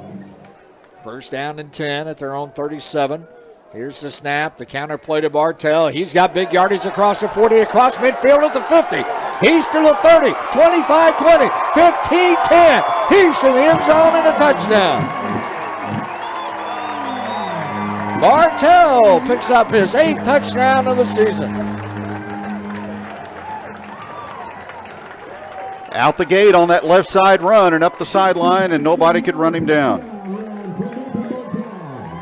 Well, Bartell with that counter play, and the Falcons overplayed and never saw him coming. Rhodes on to add the extra point.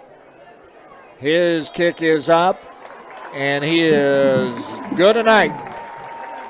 Another perfect night so far for Rhodes, and with 3:08 to play here in the 3rd period, Lebanon's up 28-0. Let's take time out.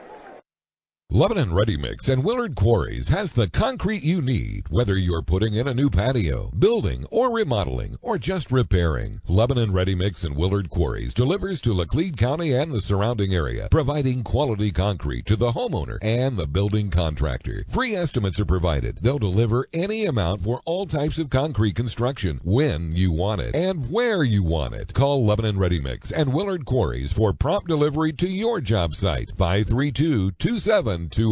First State Community Bank. We've got spirit. Yes, we do. As First State Community Bank, we're proud to support our Lebanon Yellow Jackets and Conway Bears. Being a part of the Laclede County community is important to us, and giving back is what we do. So we've got spirit. How about you? Go Jackets, go Bears. We are First State Community Bank. First State Community Bank. Success starts here. Member FDIC, Equal Housing Lender, online at fscb.com. Find us on Facebook. 63-yard run by Nathan Bartell, and it's 28-0. Lebanon leading in the 3rd period with 3:08 to play. Bartell now with 97 yards unofficially on 6 carries tonight. The kick will be caught by Andrews at the 20. He's going to cross the full part of the field, and he's going to get bumped out of bounds viciously at about the 35. So Bartell catches it on the near side, runs to the far side of the field, comes upfield for about 10 yards, and he gets bumped out of bounds, and not such a polite way. And here goes flags. So this was after the play as well, and my guess is this is against Glendale's bench. Everything's happening over in that area. It is all happening over there.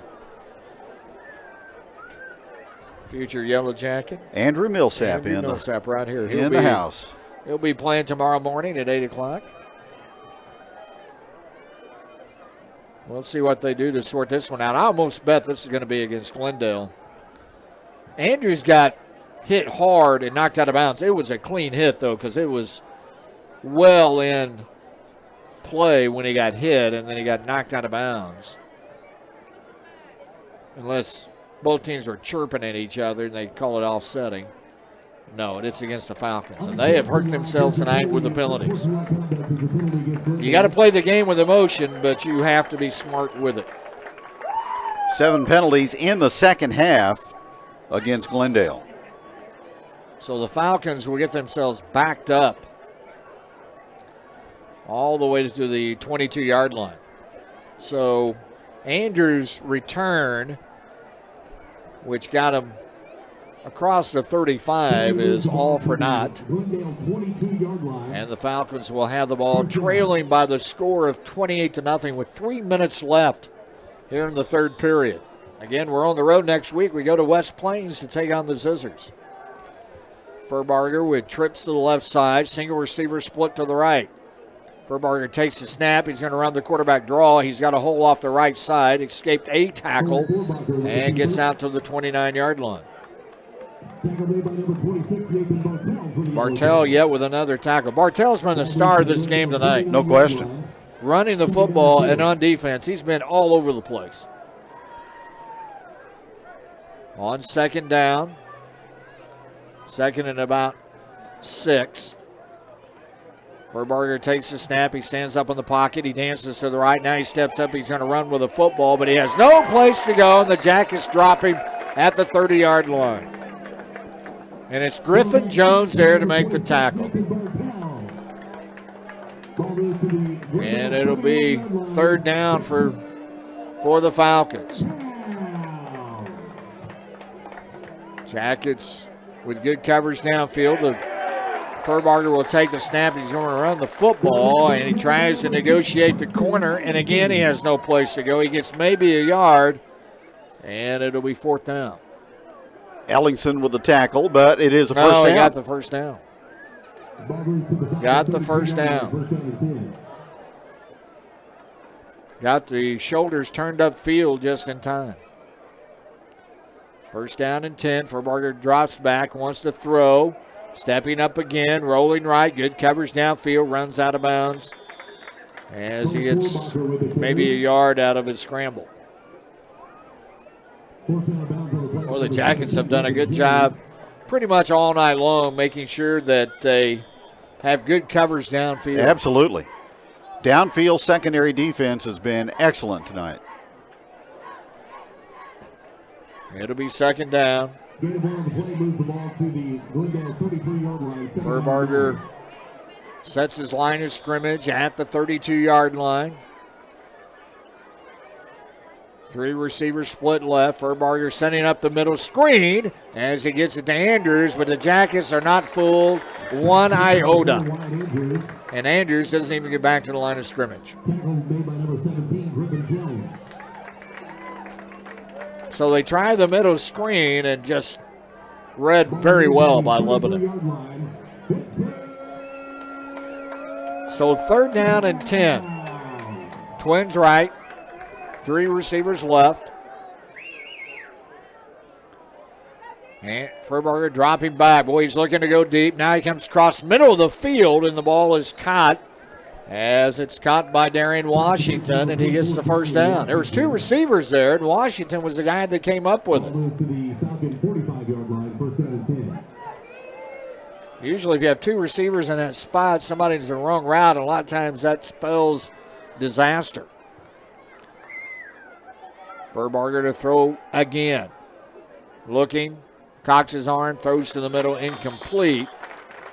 Lebanon had good coverage there. Singh, as the ball was intended for Washington. He is really slow getting up. It's like he may have twisted something. He's going to go to the sideline as 49 seconds remain in this third quarter. Lebanon leads 28-0, but a 28-0 score going in the fourth quarter is comfortable, but you better not rest against the Falcons. They can get up and down the field quickly. Furbarger being chased, unloading to the sideline and incomplete. And it'll be yet another third down.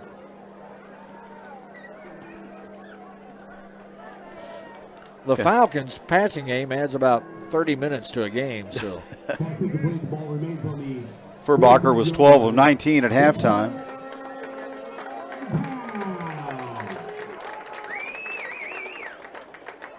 Furbarger barks out some signals, and he backs up.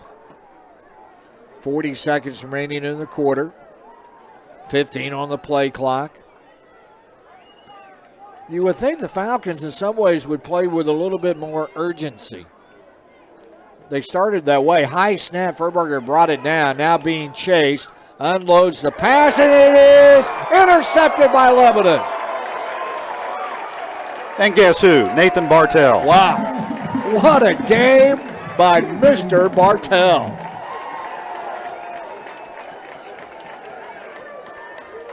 Third turnover on Glendale.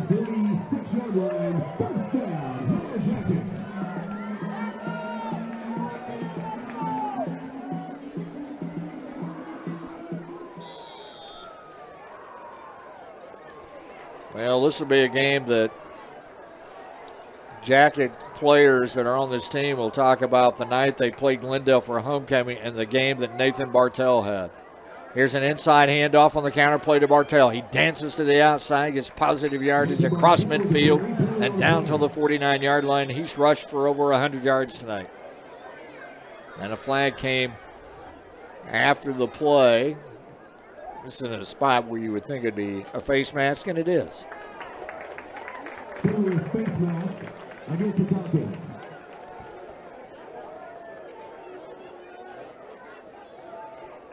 It's maybe a night that Glendale players sat around 20 years from now going, if we hadn't had so many penalties when we played Lebanon, we'd have been right in that ball game. Lebanon defense tonight has caused 3 turnovers. They've pressured the quarterback. They've played good coverage downfield. And they've shut out the Falcons. Glendale in motion. Here's Musha up the middle. He plows ahead, still on his feet. He churns out positive yards for about 3 yards before he's finally brought down. Well, I think you said it best. There's a lot of options in this offense. And when Musha has a night where they've keyed on him, they've plugged a hole, everybody else has stepped up their game.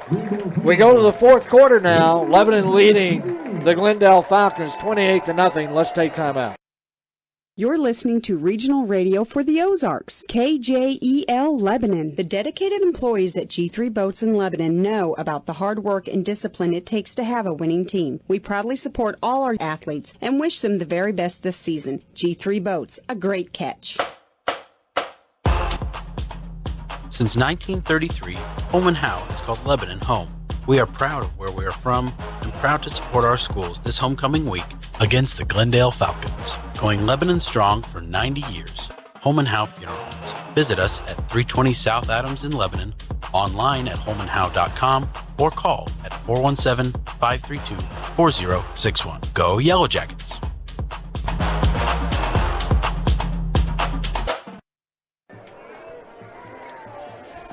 Here we go to the fourth quarter. Lebanon 28 and Glendale nothing. Yellow Jackets second down at the Glendale 41-yard line. Second down and 8. Receivers left and right. Glendenning in motion. Stops, comes back, and he draws an encroachment call against Glendale.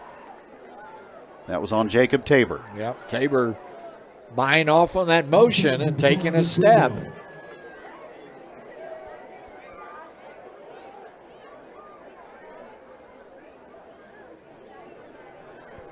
So it'll be second down and 2. Maybe a chance here to take a shot downfield. Honey split left, Hendricks to the right. Jackets have not thrown the ball tonight. They won't here. It's going to be a power play with the quarterback, Gavin Smith, as he'll churn ahead for a butcher shop first down to the Glendale 26. Gavin Smith is 5'9", 170. When he gets in that hole, he kind of gets lost in the mix, and he's quick on quick, and he will get you some yardage running off tackle. First down, Lebanon at the Glendale 26. Fourth quarter, 28-0 Jackets. Trying to make it 8 victories in a row against the Falcons.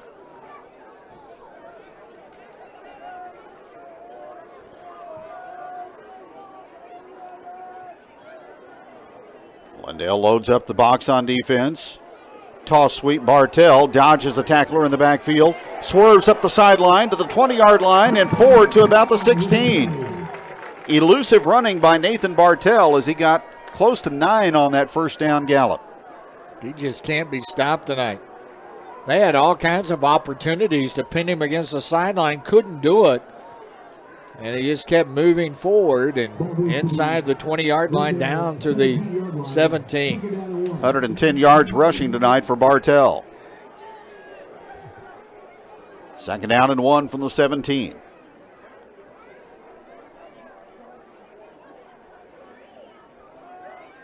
Smith under center. Brandon Hudson takes the snap. It's Musha up the middle. He'll get to the second level and move the chains for a butcher shop first down to near the 10-yard line. Wrangled down by Kellen Winstrom. Number 5, Kellen Winstrom. Ball moves to the Glendale 10-yard line. First down and goal for the Yellow Jackets. So Lebanon at the 10-yard line. They will drop the sticks, and first and goal to go.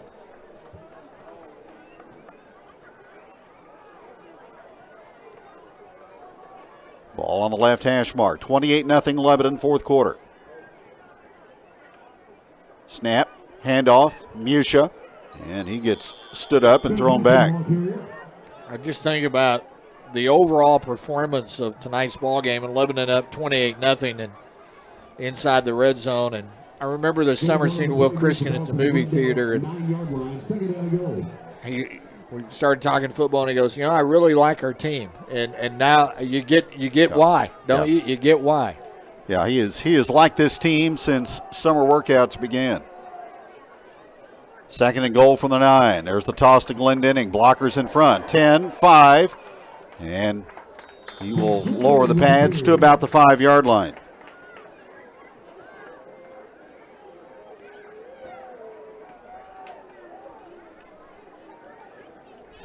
Ball moves to the Glendale 5-yard line. You watch Glendenning run the football, and of all the backs that we have at Bartell and Musha, Glendenning is the guy that he's off at top speed as soon as he gets the football. Yeah, he's peeling rubber when he gets the ball, for sure. Third and goal from the 5. There's the snap. Smith to Musha up the middle, diving for the end zone, and touchdown for Cade Musha. His second of the night and his 14th of the season. And another flag comes down after the play.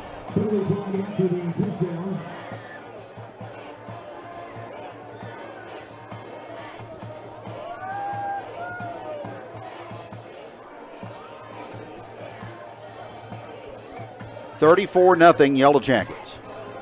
Officials gathering around to discuss the flag that came after the play. They threw it in the end zone. 8-play, 54-yard drive for the Jackets. Personal foul against Glendale. And that will be assessed on the kickoff.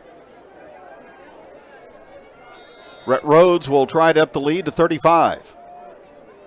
Drew Bowling will be the holder. Good snap. Ball on the tee, and the extra point by the freshman is up and good. Fourth quarter on homecoming night, and the Yellow Jackets in front of Glendale 35-0 on regional radio.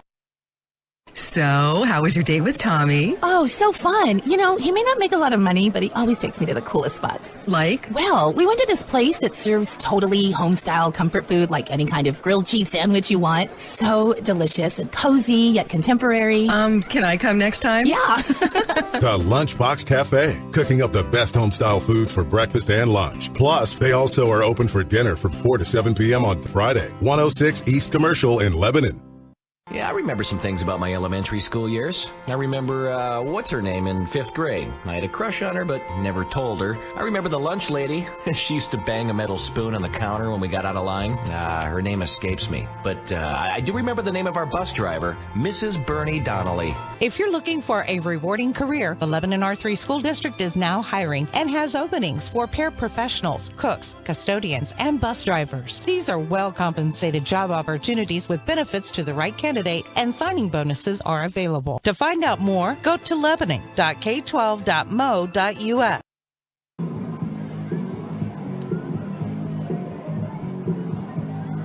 Jackets lead 35-0.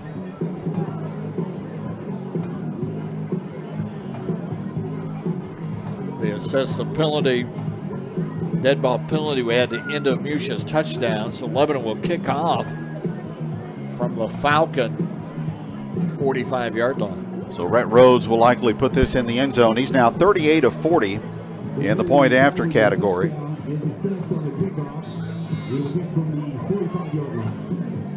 He could get all state recognition this year. Oh, yeah. If he keeps this going. Absolutely.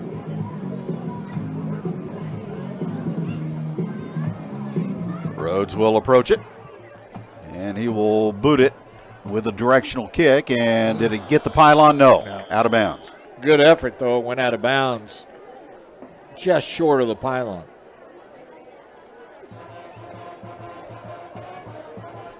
And, talking about Rhodes and possible all-state selection, if Lebanon's offense didn't score so many points, how many field goals would he kick for other teams? Yeah. So Glendale will have the football at the 35-yard line. It has been a night of frustration for the visitors from Springfield. Dominated with a number of plays and time of possession in the first half, but trailed 14-0. And now the game's gotten away from them in the second half. Cole Furbacher rolls out. He stops, he plants, he throws, and it's going to be an interception by the Yellow Jackets. Back to the 50, across the field to the 40, and weaving his way all the way down to the 37-yard line. Caleb Nail. It's interesting on that play. I was watching that. He's in man coverage, and it looked like he was about to be beat, and the ball just underthrown a bit. He was getting help from the free safety, Hendricks, and then Nail turned around and made the interception. So back-to-back interceptions thrown by Furbacher. He's thrown 3 tonight. Coming into the game tonight, he had 4 interceptions on the year.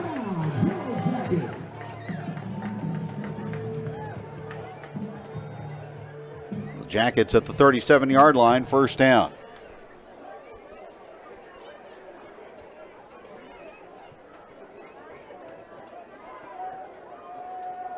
Musha, the fullback. Smith will take the snap. Musha up the middle, and he's going to go for a touchdown. Cade Musha breaking through the Glendale defense and all the way to the barn for a 37-yard run. His 15th touchdown of the season, and it comes on a 38-yard run.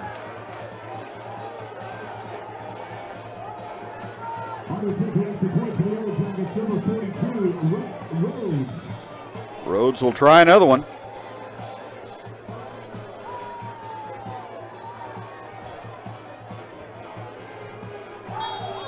And the extra point sails through the uprights. It's Lebanon 42 and Glendale nothing in the fourth quarter. Back in a moment.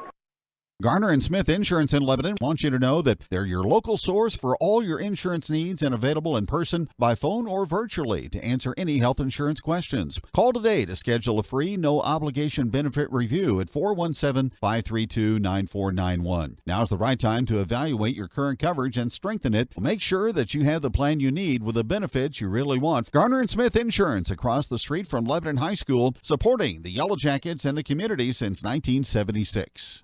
Mid-Missouri Stockyards has an extensive background and experience in the cattle industry. Zach Cox and Dan Romine have come together to create and build a successful livestock market in Lebanon and for the surrounding area. Located right off I-44, the facility creates a perfect place for sellers and a perfect location for buyers. They accept cattle on Wednesdays all day for their Thursday sale. Call Zach Cox at 417-777-1320 or Dan Romine at 573-578-4939. Or the barn Wednesday and Thursdays at 417-532-9292. And you can go online at midmissouristockyards.com. 4 scores in the second half by the Black and Gold. They lead 42-0. Rhodes will tee it up from the normal position at the 40-yard line. And this is going to be returned from the 22-yard line by Rex Dieters. And the Jackets will snow him under at about the 33.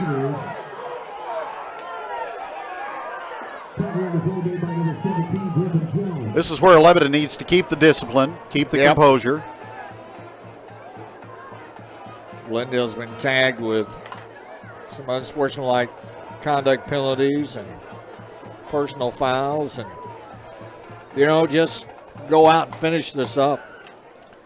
I think how impressive a win this is that this Falcon team comes in 4-1, dominated by the Jackets in a 42-0 ball game right now. From the 37, here's Furbacher.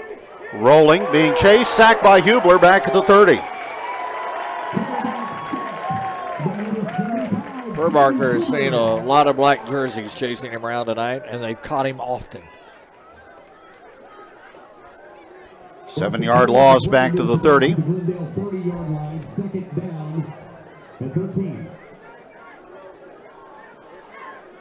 Second down and 13. 5 in the pattern. Time for Furbacher, scanning.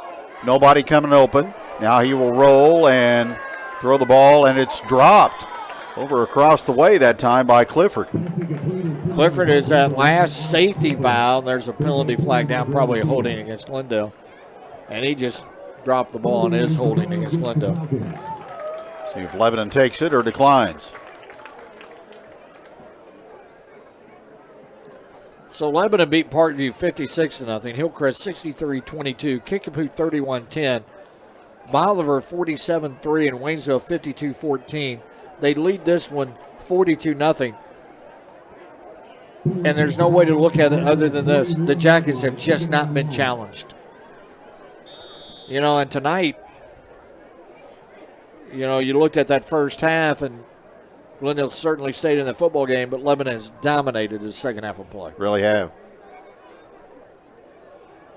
Falcons have to go out to the 43 to move the chains. Furbacher again looking, and he throws the football and a completion over across the way at the 31-yard line to Clifford. So a pickup of 10. But I can almost guarantee you that in the postgame show, Will Christian will tell this, and I love this phrase: stay humble and stay hungry. Humble, hungry, effort, execution. Yep. The 2 H's and the 2 E's, those are the foundational pieces of Lebanon. High snap, Furbacher reaches up, reels it in and throws, and the pass is going to be off the hands of Clifford at the 42-yard line.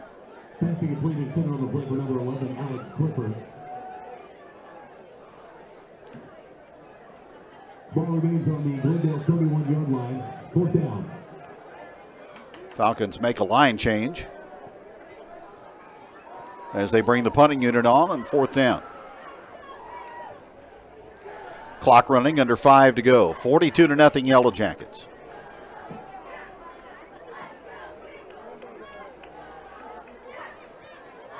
This will be the 4th punt of the night by Rex Dieters. Sends it down the field. Bartell will watch it hit. Takes a good Glendale bounce and will be touched at the 31-yard line. We have 3 flags right around the 40-yard line.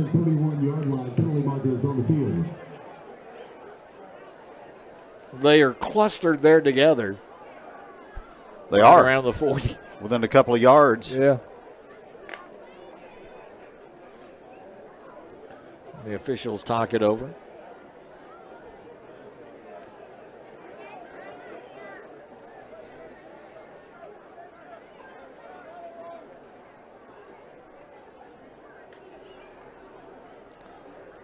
Carthage, top ranked in Class 5, leading Ozark 49-7.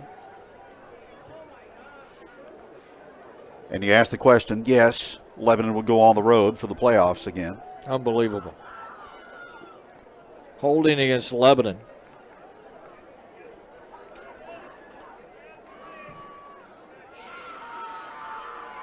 Holding is the penalty against the Yellow Jackets.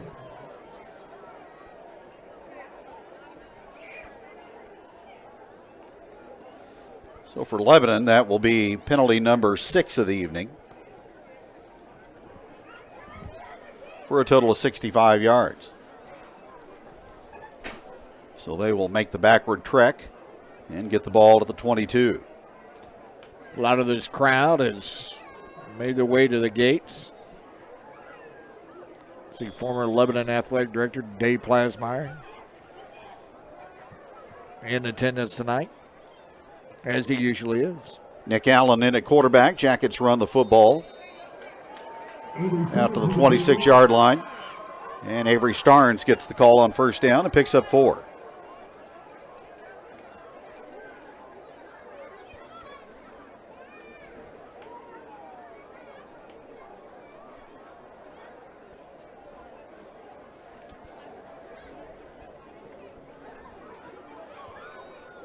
Running clock here in the 4th. Jackets will take their time and run the play clock. Ball at 27-yard line, second down and 5. Falcons again load up the box. Allen to Starnes. He'll bang his way close to the 30 before he is thrown back. So a gain of 3 for the sophomore fullback.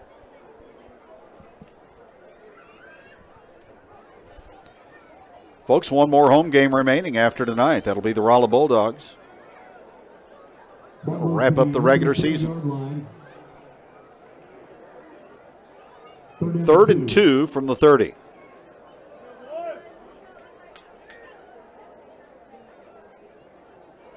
Abe Allen goes in motion. Falcons had the guilty look. They were in the neutral zone, but able to get back before the flag flies. I think the officials are tired of throwing the penalty marker. Probably their arms that wore out. Jackets again with a short run on 3rd down. And again, it's Starnes. And he looks to be about a half yard short of the first down.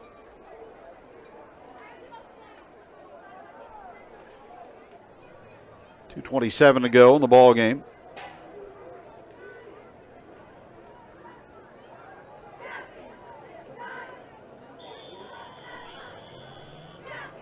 And officials call time. They want the chains to come in for the first time tonight.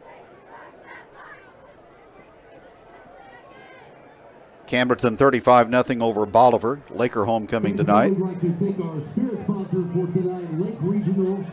Kickapoo still in front of West Plains 21-6. That's in the 3rd quarter. Waynesville getting a win over Hillcrest 48-6, and Rolla has beaten Parkview tonight by a score of 49-0. I thought Waynesville showed some signs of life last week. For sure. Against Lebanon. Jackets about 4 inches away from the first down. That'll bring up 4th and short. Sure makes the trip to Howe County better with a win and a dominating win against Glendale. So 4th and short, offense will stay on for Lebanon. Allen will take the snap, and he will lunge forward. Didn't need a whole lot, and should have the butcher shop first down. Quarterback Nick Allen with the sneak.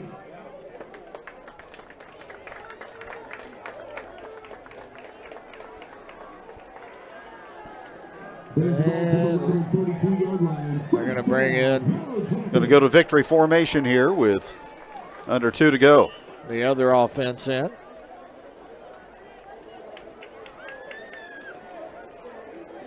Well, 42-0. Kind of like last week, 52-14 with Waynesville. Not easy tonight, but this Lebanon football team finds ways to get the job done.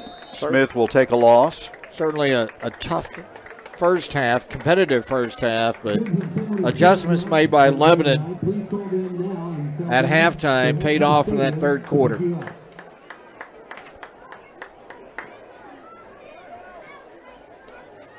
Really, in the first 2 quarters, you thought Glendale just might keep the ball all night long.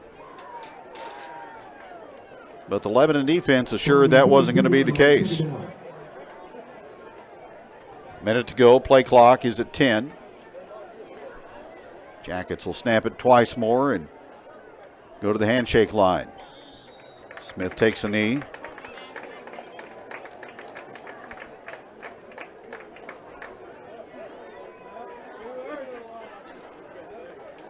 Lebanon 4th ranked in the state in Class 5. Camdenton ranked number 6. Boy, what an atmosphere we could have in 2 weeks. Gosh. Another step back and another -2 for Smith.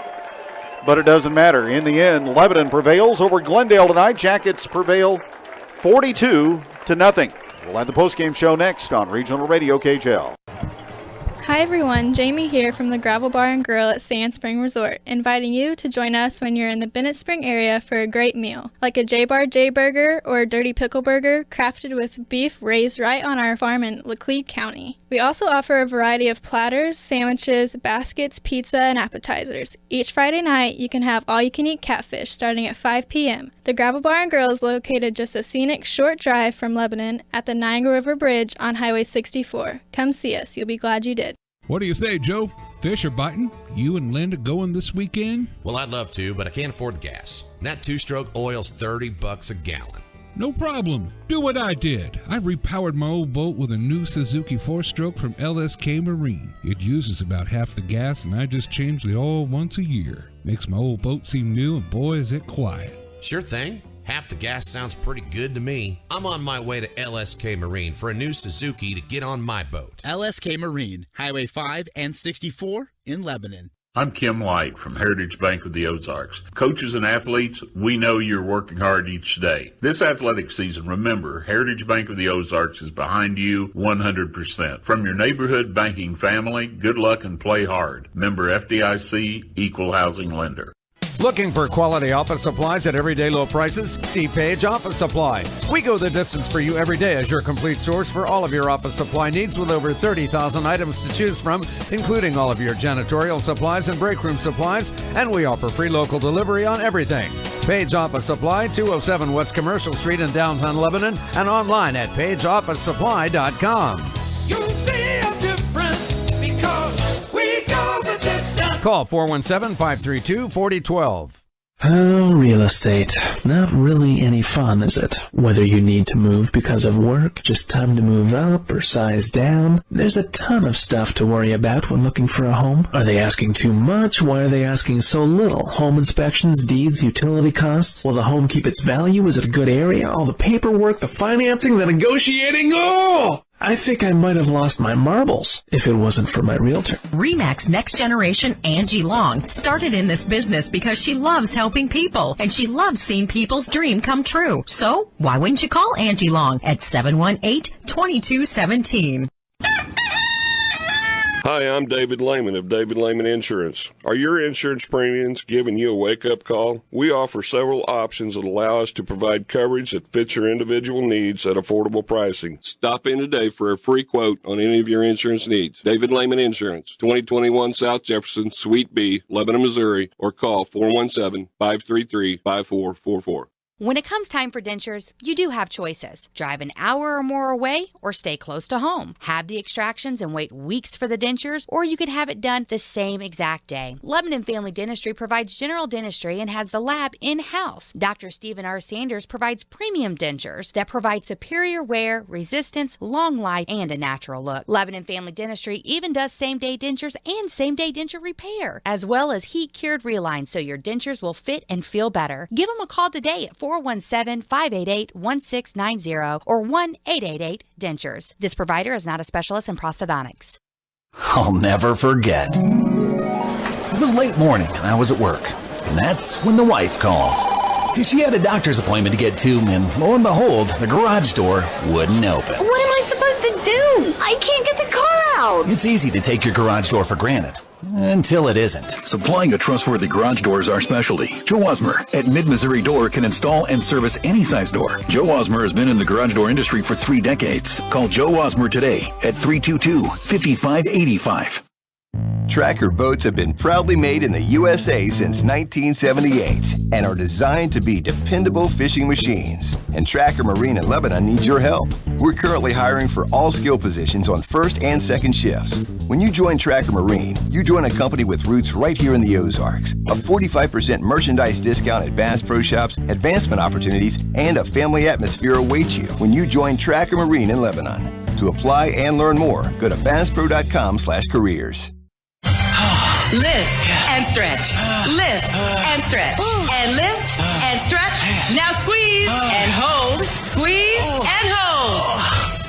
Maybe it's time to get in shape. It's never too late to start. Great Life Golf and Fitness can help you break a sweat doing something besides getting dressed. Great Life Golf and Fitness, located on Highway 64 in Lebanon. Make it a great day. Make it a great life. Lebanon. Hey, you golfers out there. Was your 2022 season not quite up to par? Fall and winter are just around the corner. A perfect time of year to work on swing changes to hit the ground running in the spring of 2023. Just like other sports, changes that need to be made are more efficient when made in the off-season. Book your lessons today through the Shane Blankenship School of Golf at Old Kinderhook for a better tomorrow. Call Shane at 636-497-2475 or email sblankenship@oldkinderhook.com. Be sure to mention this ad for 10% off any lesson or lesson package booked at this time. And let's go Jackets! Napa Auto Parts in Lebanon is your one-stop shop for automotive, industrial, agricultural, power sport needs, and more. At Napa, they carry a large inventory in addition to having access to Napa's distribution center right here in Lebanon. Your local Napa stocks auto parts, tools and equipment, and many other items for heavy-duty trucks, marine and farming equipment. Stop in today, located at 1697 Southdale Drive in the Marketplace Shopping Center in Lebanon. Phone 417-344-7333. Jackets with a 42-0 win tonight over Springfield Glendale. Let's recap the scoring. Cade Musha with an 18-yard run after a fumble recovery that put Lebanon in front 7-0 in the first quarter. In the second, Gavin Smith a 1-yard run to make it 14-0. That capped a 90-yard drive in 14 plays. Then Smith went over from a yard out in the third quarter to make it 21-0 as the Jackets win 73 yards in 8 plays. Nathan Bartell a 63-yard run with 3:08 to go in the third, 28-0 Lebanon. Then Cade Musha had a pair of touchdown runs in the fourth quarter from 5 and 37 yards to cap the scoring as Lebanon wins it by a score of 42-0. Glendale tonight ran 77 plays and they had 237 yards of offense. Cole Furbacher, the main man, 99 yards rushing and 137 passing, 21 of 36 through the air, but 3 interceptions tonight for the outstanding Glendale quarterback. The Jackets, 51 plays on offense. They rushed for 307 tonight. No yards through the air, 15 first downs for LHS. And Nathan Bartell, 110 yards on 8 carries. Cade Musha, 92 on 15 carries for 3 touchdowns.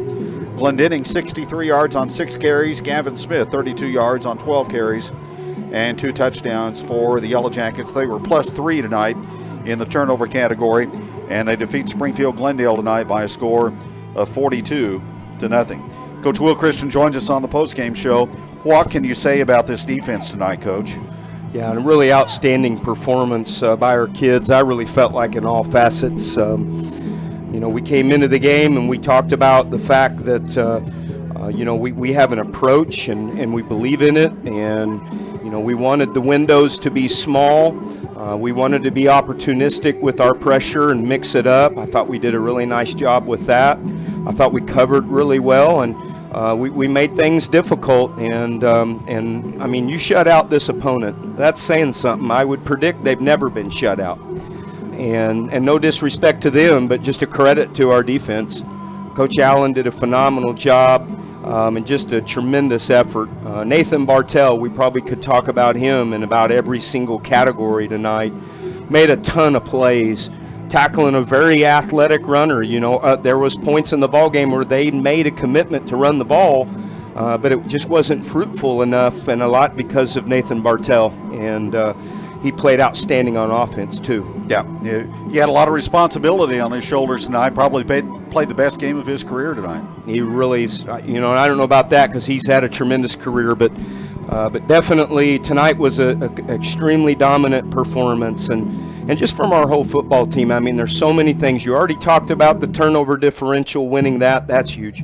We did a tremendous job, I thought, of maintaining composure in the game and being disciplined. We won that category. That was important. And then special teams. I think we won that side of the coin as well. So, it's a team game, and I thought our kids really did a phenomenal job, executed. We play really hard. We play physical. Now the key thing, Kevin, is humble and hungry. You know, we got to enjoy this thing tonight and tomorrow, and then we got to put it away. Coaching staff's got to get ready on Sunday, and teams got to practice hard and be ready to go for a tough West Plains team in the next one. The secondary play tonight, Coach, in addition to the pass rush, I mean, that was the key to really curtailing their aerial game. Didn't give anything over the top to Glendale tonight. Made them go short, intermediate checkdowns, and held Forbacher when he tried to run the football. I mean, it was just there were no errors at all tonight defensively. Yeah, I'm just, super proud. Number one, Kevin, when you put together a game plan, the kids got to buy in, and they got to do it, and they did a great job. You talk about our secondary guys. I thought Jacoby Foltz and Caleb Nail, our two corners, played just absolutely phenomenal tonight. Very physical, covered great. We mixed things up. I thought they did really, really nice job. Our safeties, Drew Bowling and Hoyt Honey and Austin Hendricks, were just smothering back there. And then, of course, we pressured really good, too. Preston Ellingson, and we used Cade Musha in that some. Griffin Jones. Hubler, Griffin Jones was battling all night. Jacob Suha. I know I'm missing others because we rotated quite a bit to try to stay fresh, but just a really outstanding performance by our defense. And again, I can't minimize the fact that we just shut out an offense that has averaged probably 35 points a game each season that they've been there. Yeah. The second drive of the first half, you got the lead 7-0. Seemed like Glendale wasn't going to give you the ball at all the rest of the night, Coach. They were just monopolizing the football, but got a stop in the red zone, and then the offense took it down and scored again. Gave the defense a little bit of rest, put you up by 2 scores. I thought that was kind of a crucial point of the ball game there. It really was. We were battling a little bit early offensively with a few things, and you got to credit Glendale. I thought Glendale's front was gigantic, and they gave us some trouble. Number 54 especially was a handful in there. But we adjusted well, and we found seams, and our counter was a big play tonight. Our rocket toss was good every time we called it, and Cade just wore on them. What a war daddy Cade is. Tough yards all night and early especially, and just getting smacked, and he just kept coming, and at the end it was a different story. So. Well, they loaded up to stop the fullback dive. They've seen enough of Musha the last couple of years. They weren't going to go down that road again. But again, you take one area away, something else is always opening up with a flex bone. It really is. It's very multiple, and I thought Coach Summer did an excellent job of dissecting what was going on, and I thought that we really responded well, and I thought our kids dealt with things mentally well tonight too. That was a big thing coming into this game. This was a big game, homecoming, 4-1 football team, huge crowd. Which, by the way, I really appreciate our crowd. Just absolutely huge. Our cheerleaders were great. The band I know is phenomenal, and our dance team, just all the components here tonight. What a great atmosphere. But the fact that all that's present sometimes can make a football team and kids freeze up and have a lot of pressure. And I thought our kids did a really good job of letting that go and just playing hard, being really dialed in to one snap at a time, and not letting all the noise get into their head. After the last couple of weeks, I really thought the ball might go up a little bit tonight, but no passes thrown, so you just kept the ball on the ground and pounded away with it. Well, the reason for that, Kevin, is that they operate with that 6-man front, and so on a pass play, all 6 are coming. And that's a tall order. And so, we want to take care of our quarterback. And I'm not saying that I don't have confidence in our O-line to protect, but that's a tall order. I don't care what passing offense you got if they're going to bring 6. And so we didn't want to get our QB hit in that situation, and we wanted to stay patient and do what we do. Every time we run the football, that clock's ticking, and usually opponents play Glendale. The ball game gets done at about midnight, and not tonight. and a lot of running the football, and that's what we wanted. I like being done before 9:30, Coach. Especially in this one. So I'll dial that up every time. It'd be great. Congratulations on another 1-0 week. We'll see you at West Plains next Friday. Thank you, sir. Coach Will Christian joining us on the postgame show. Jackets defeat the Glendale Falcons tonight by a score of 42-0, and it's on to West Plains next Friday for a matchup with the Scissors. 7 o'clock kickoff, 6:15 for the pregame show here on Regional Radio KJL. For Coach Will Christian, for Dave Millsap and our studio engineer Bruce Wayne, he'll have all the scores coming up in the 10 o'clock hour. Kevin Stubblefield on homecoming night. Congratulations to homecoming queen Reagan McCowan, who was crowned in halftime ceremonies. Thanks again to Larry Winfrey and Carol Bauer from the Lebanon Alumni Association joining us at halftime. Again, our final score, Lebanon 42, Glendale nothing, and good night from Yellow Jacket Stadium.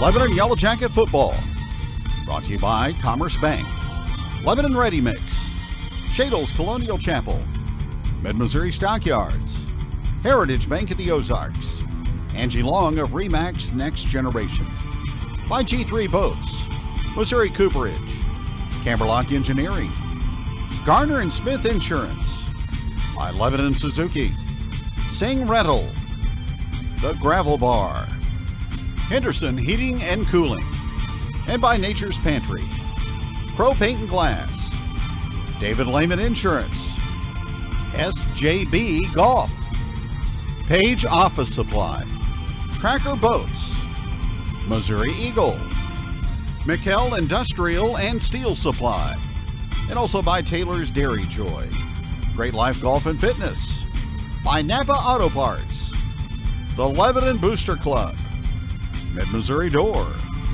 Lebanon Family Dentistry, and also by Boggs Automotive, VFW Post 4107, Lebanon R3 Schools, the Lunchbox Cafe, by Seeger Toyota, Mid-Missouri Bank, Summit Natural Gas, by Lebanon R3 Schools, First State Community Bank, Granted Salon and Boutique, and by Bulldog Concrete.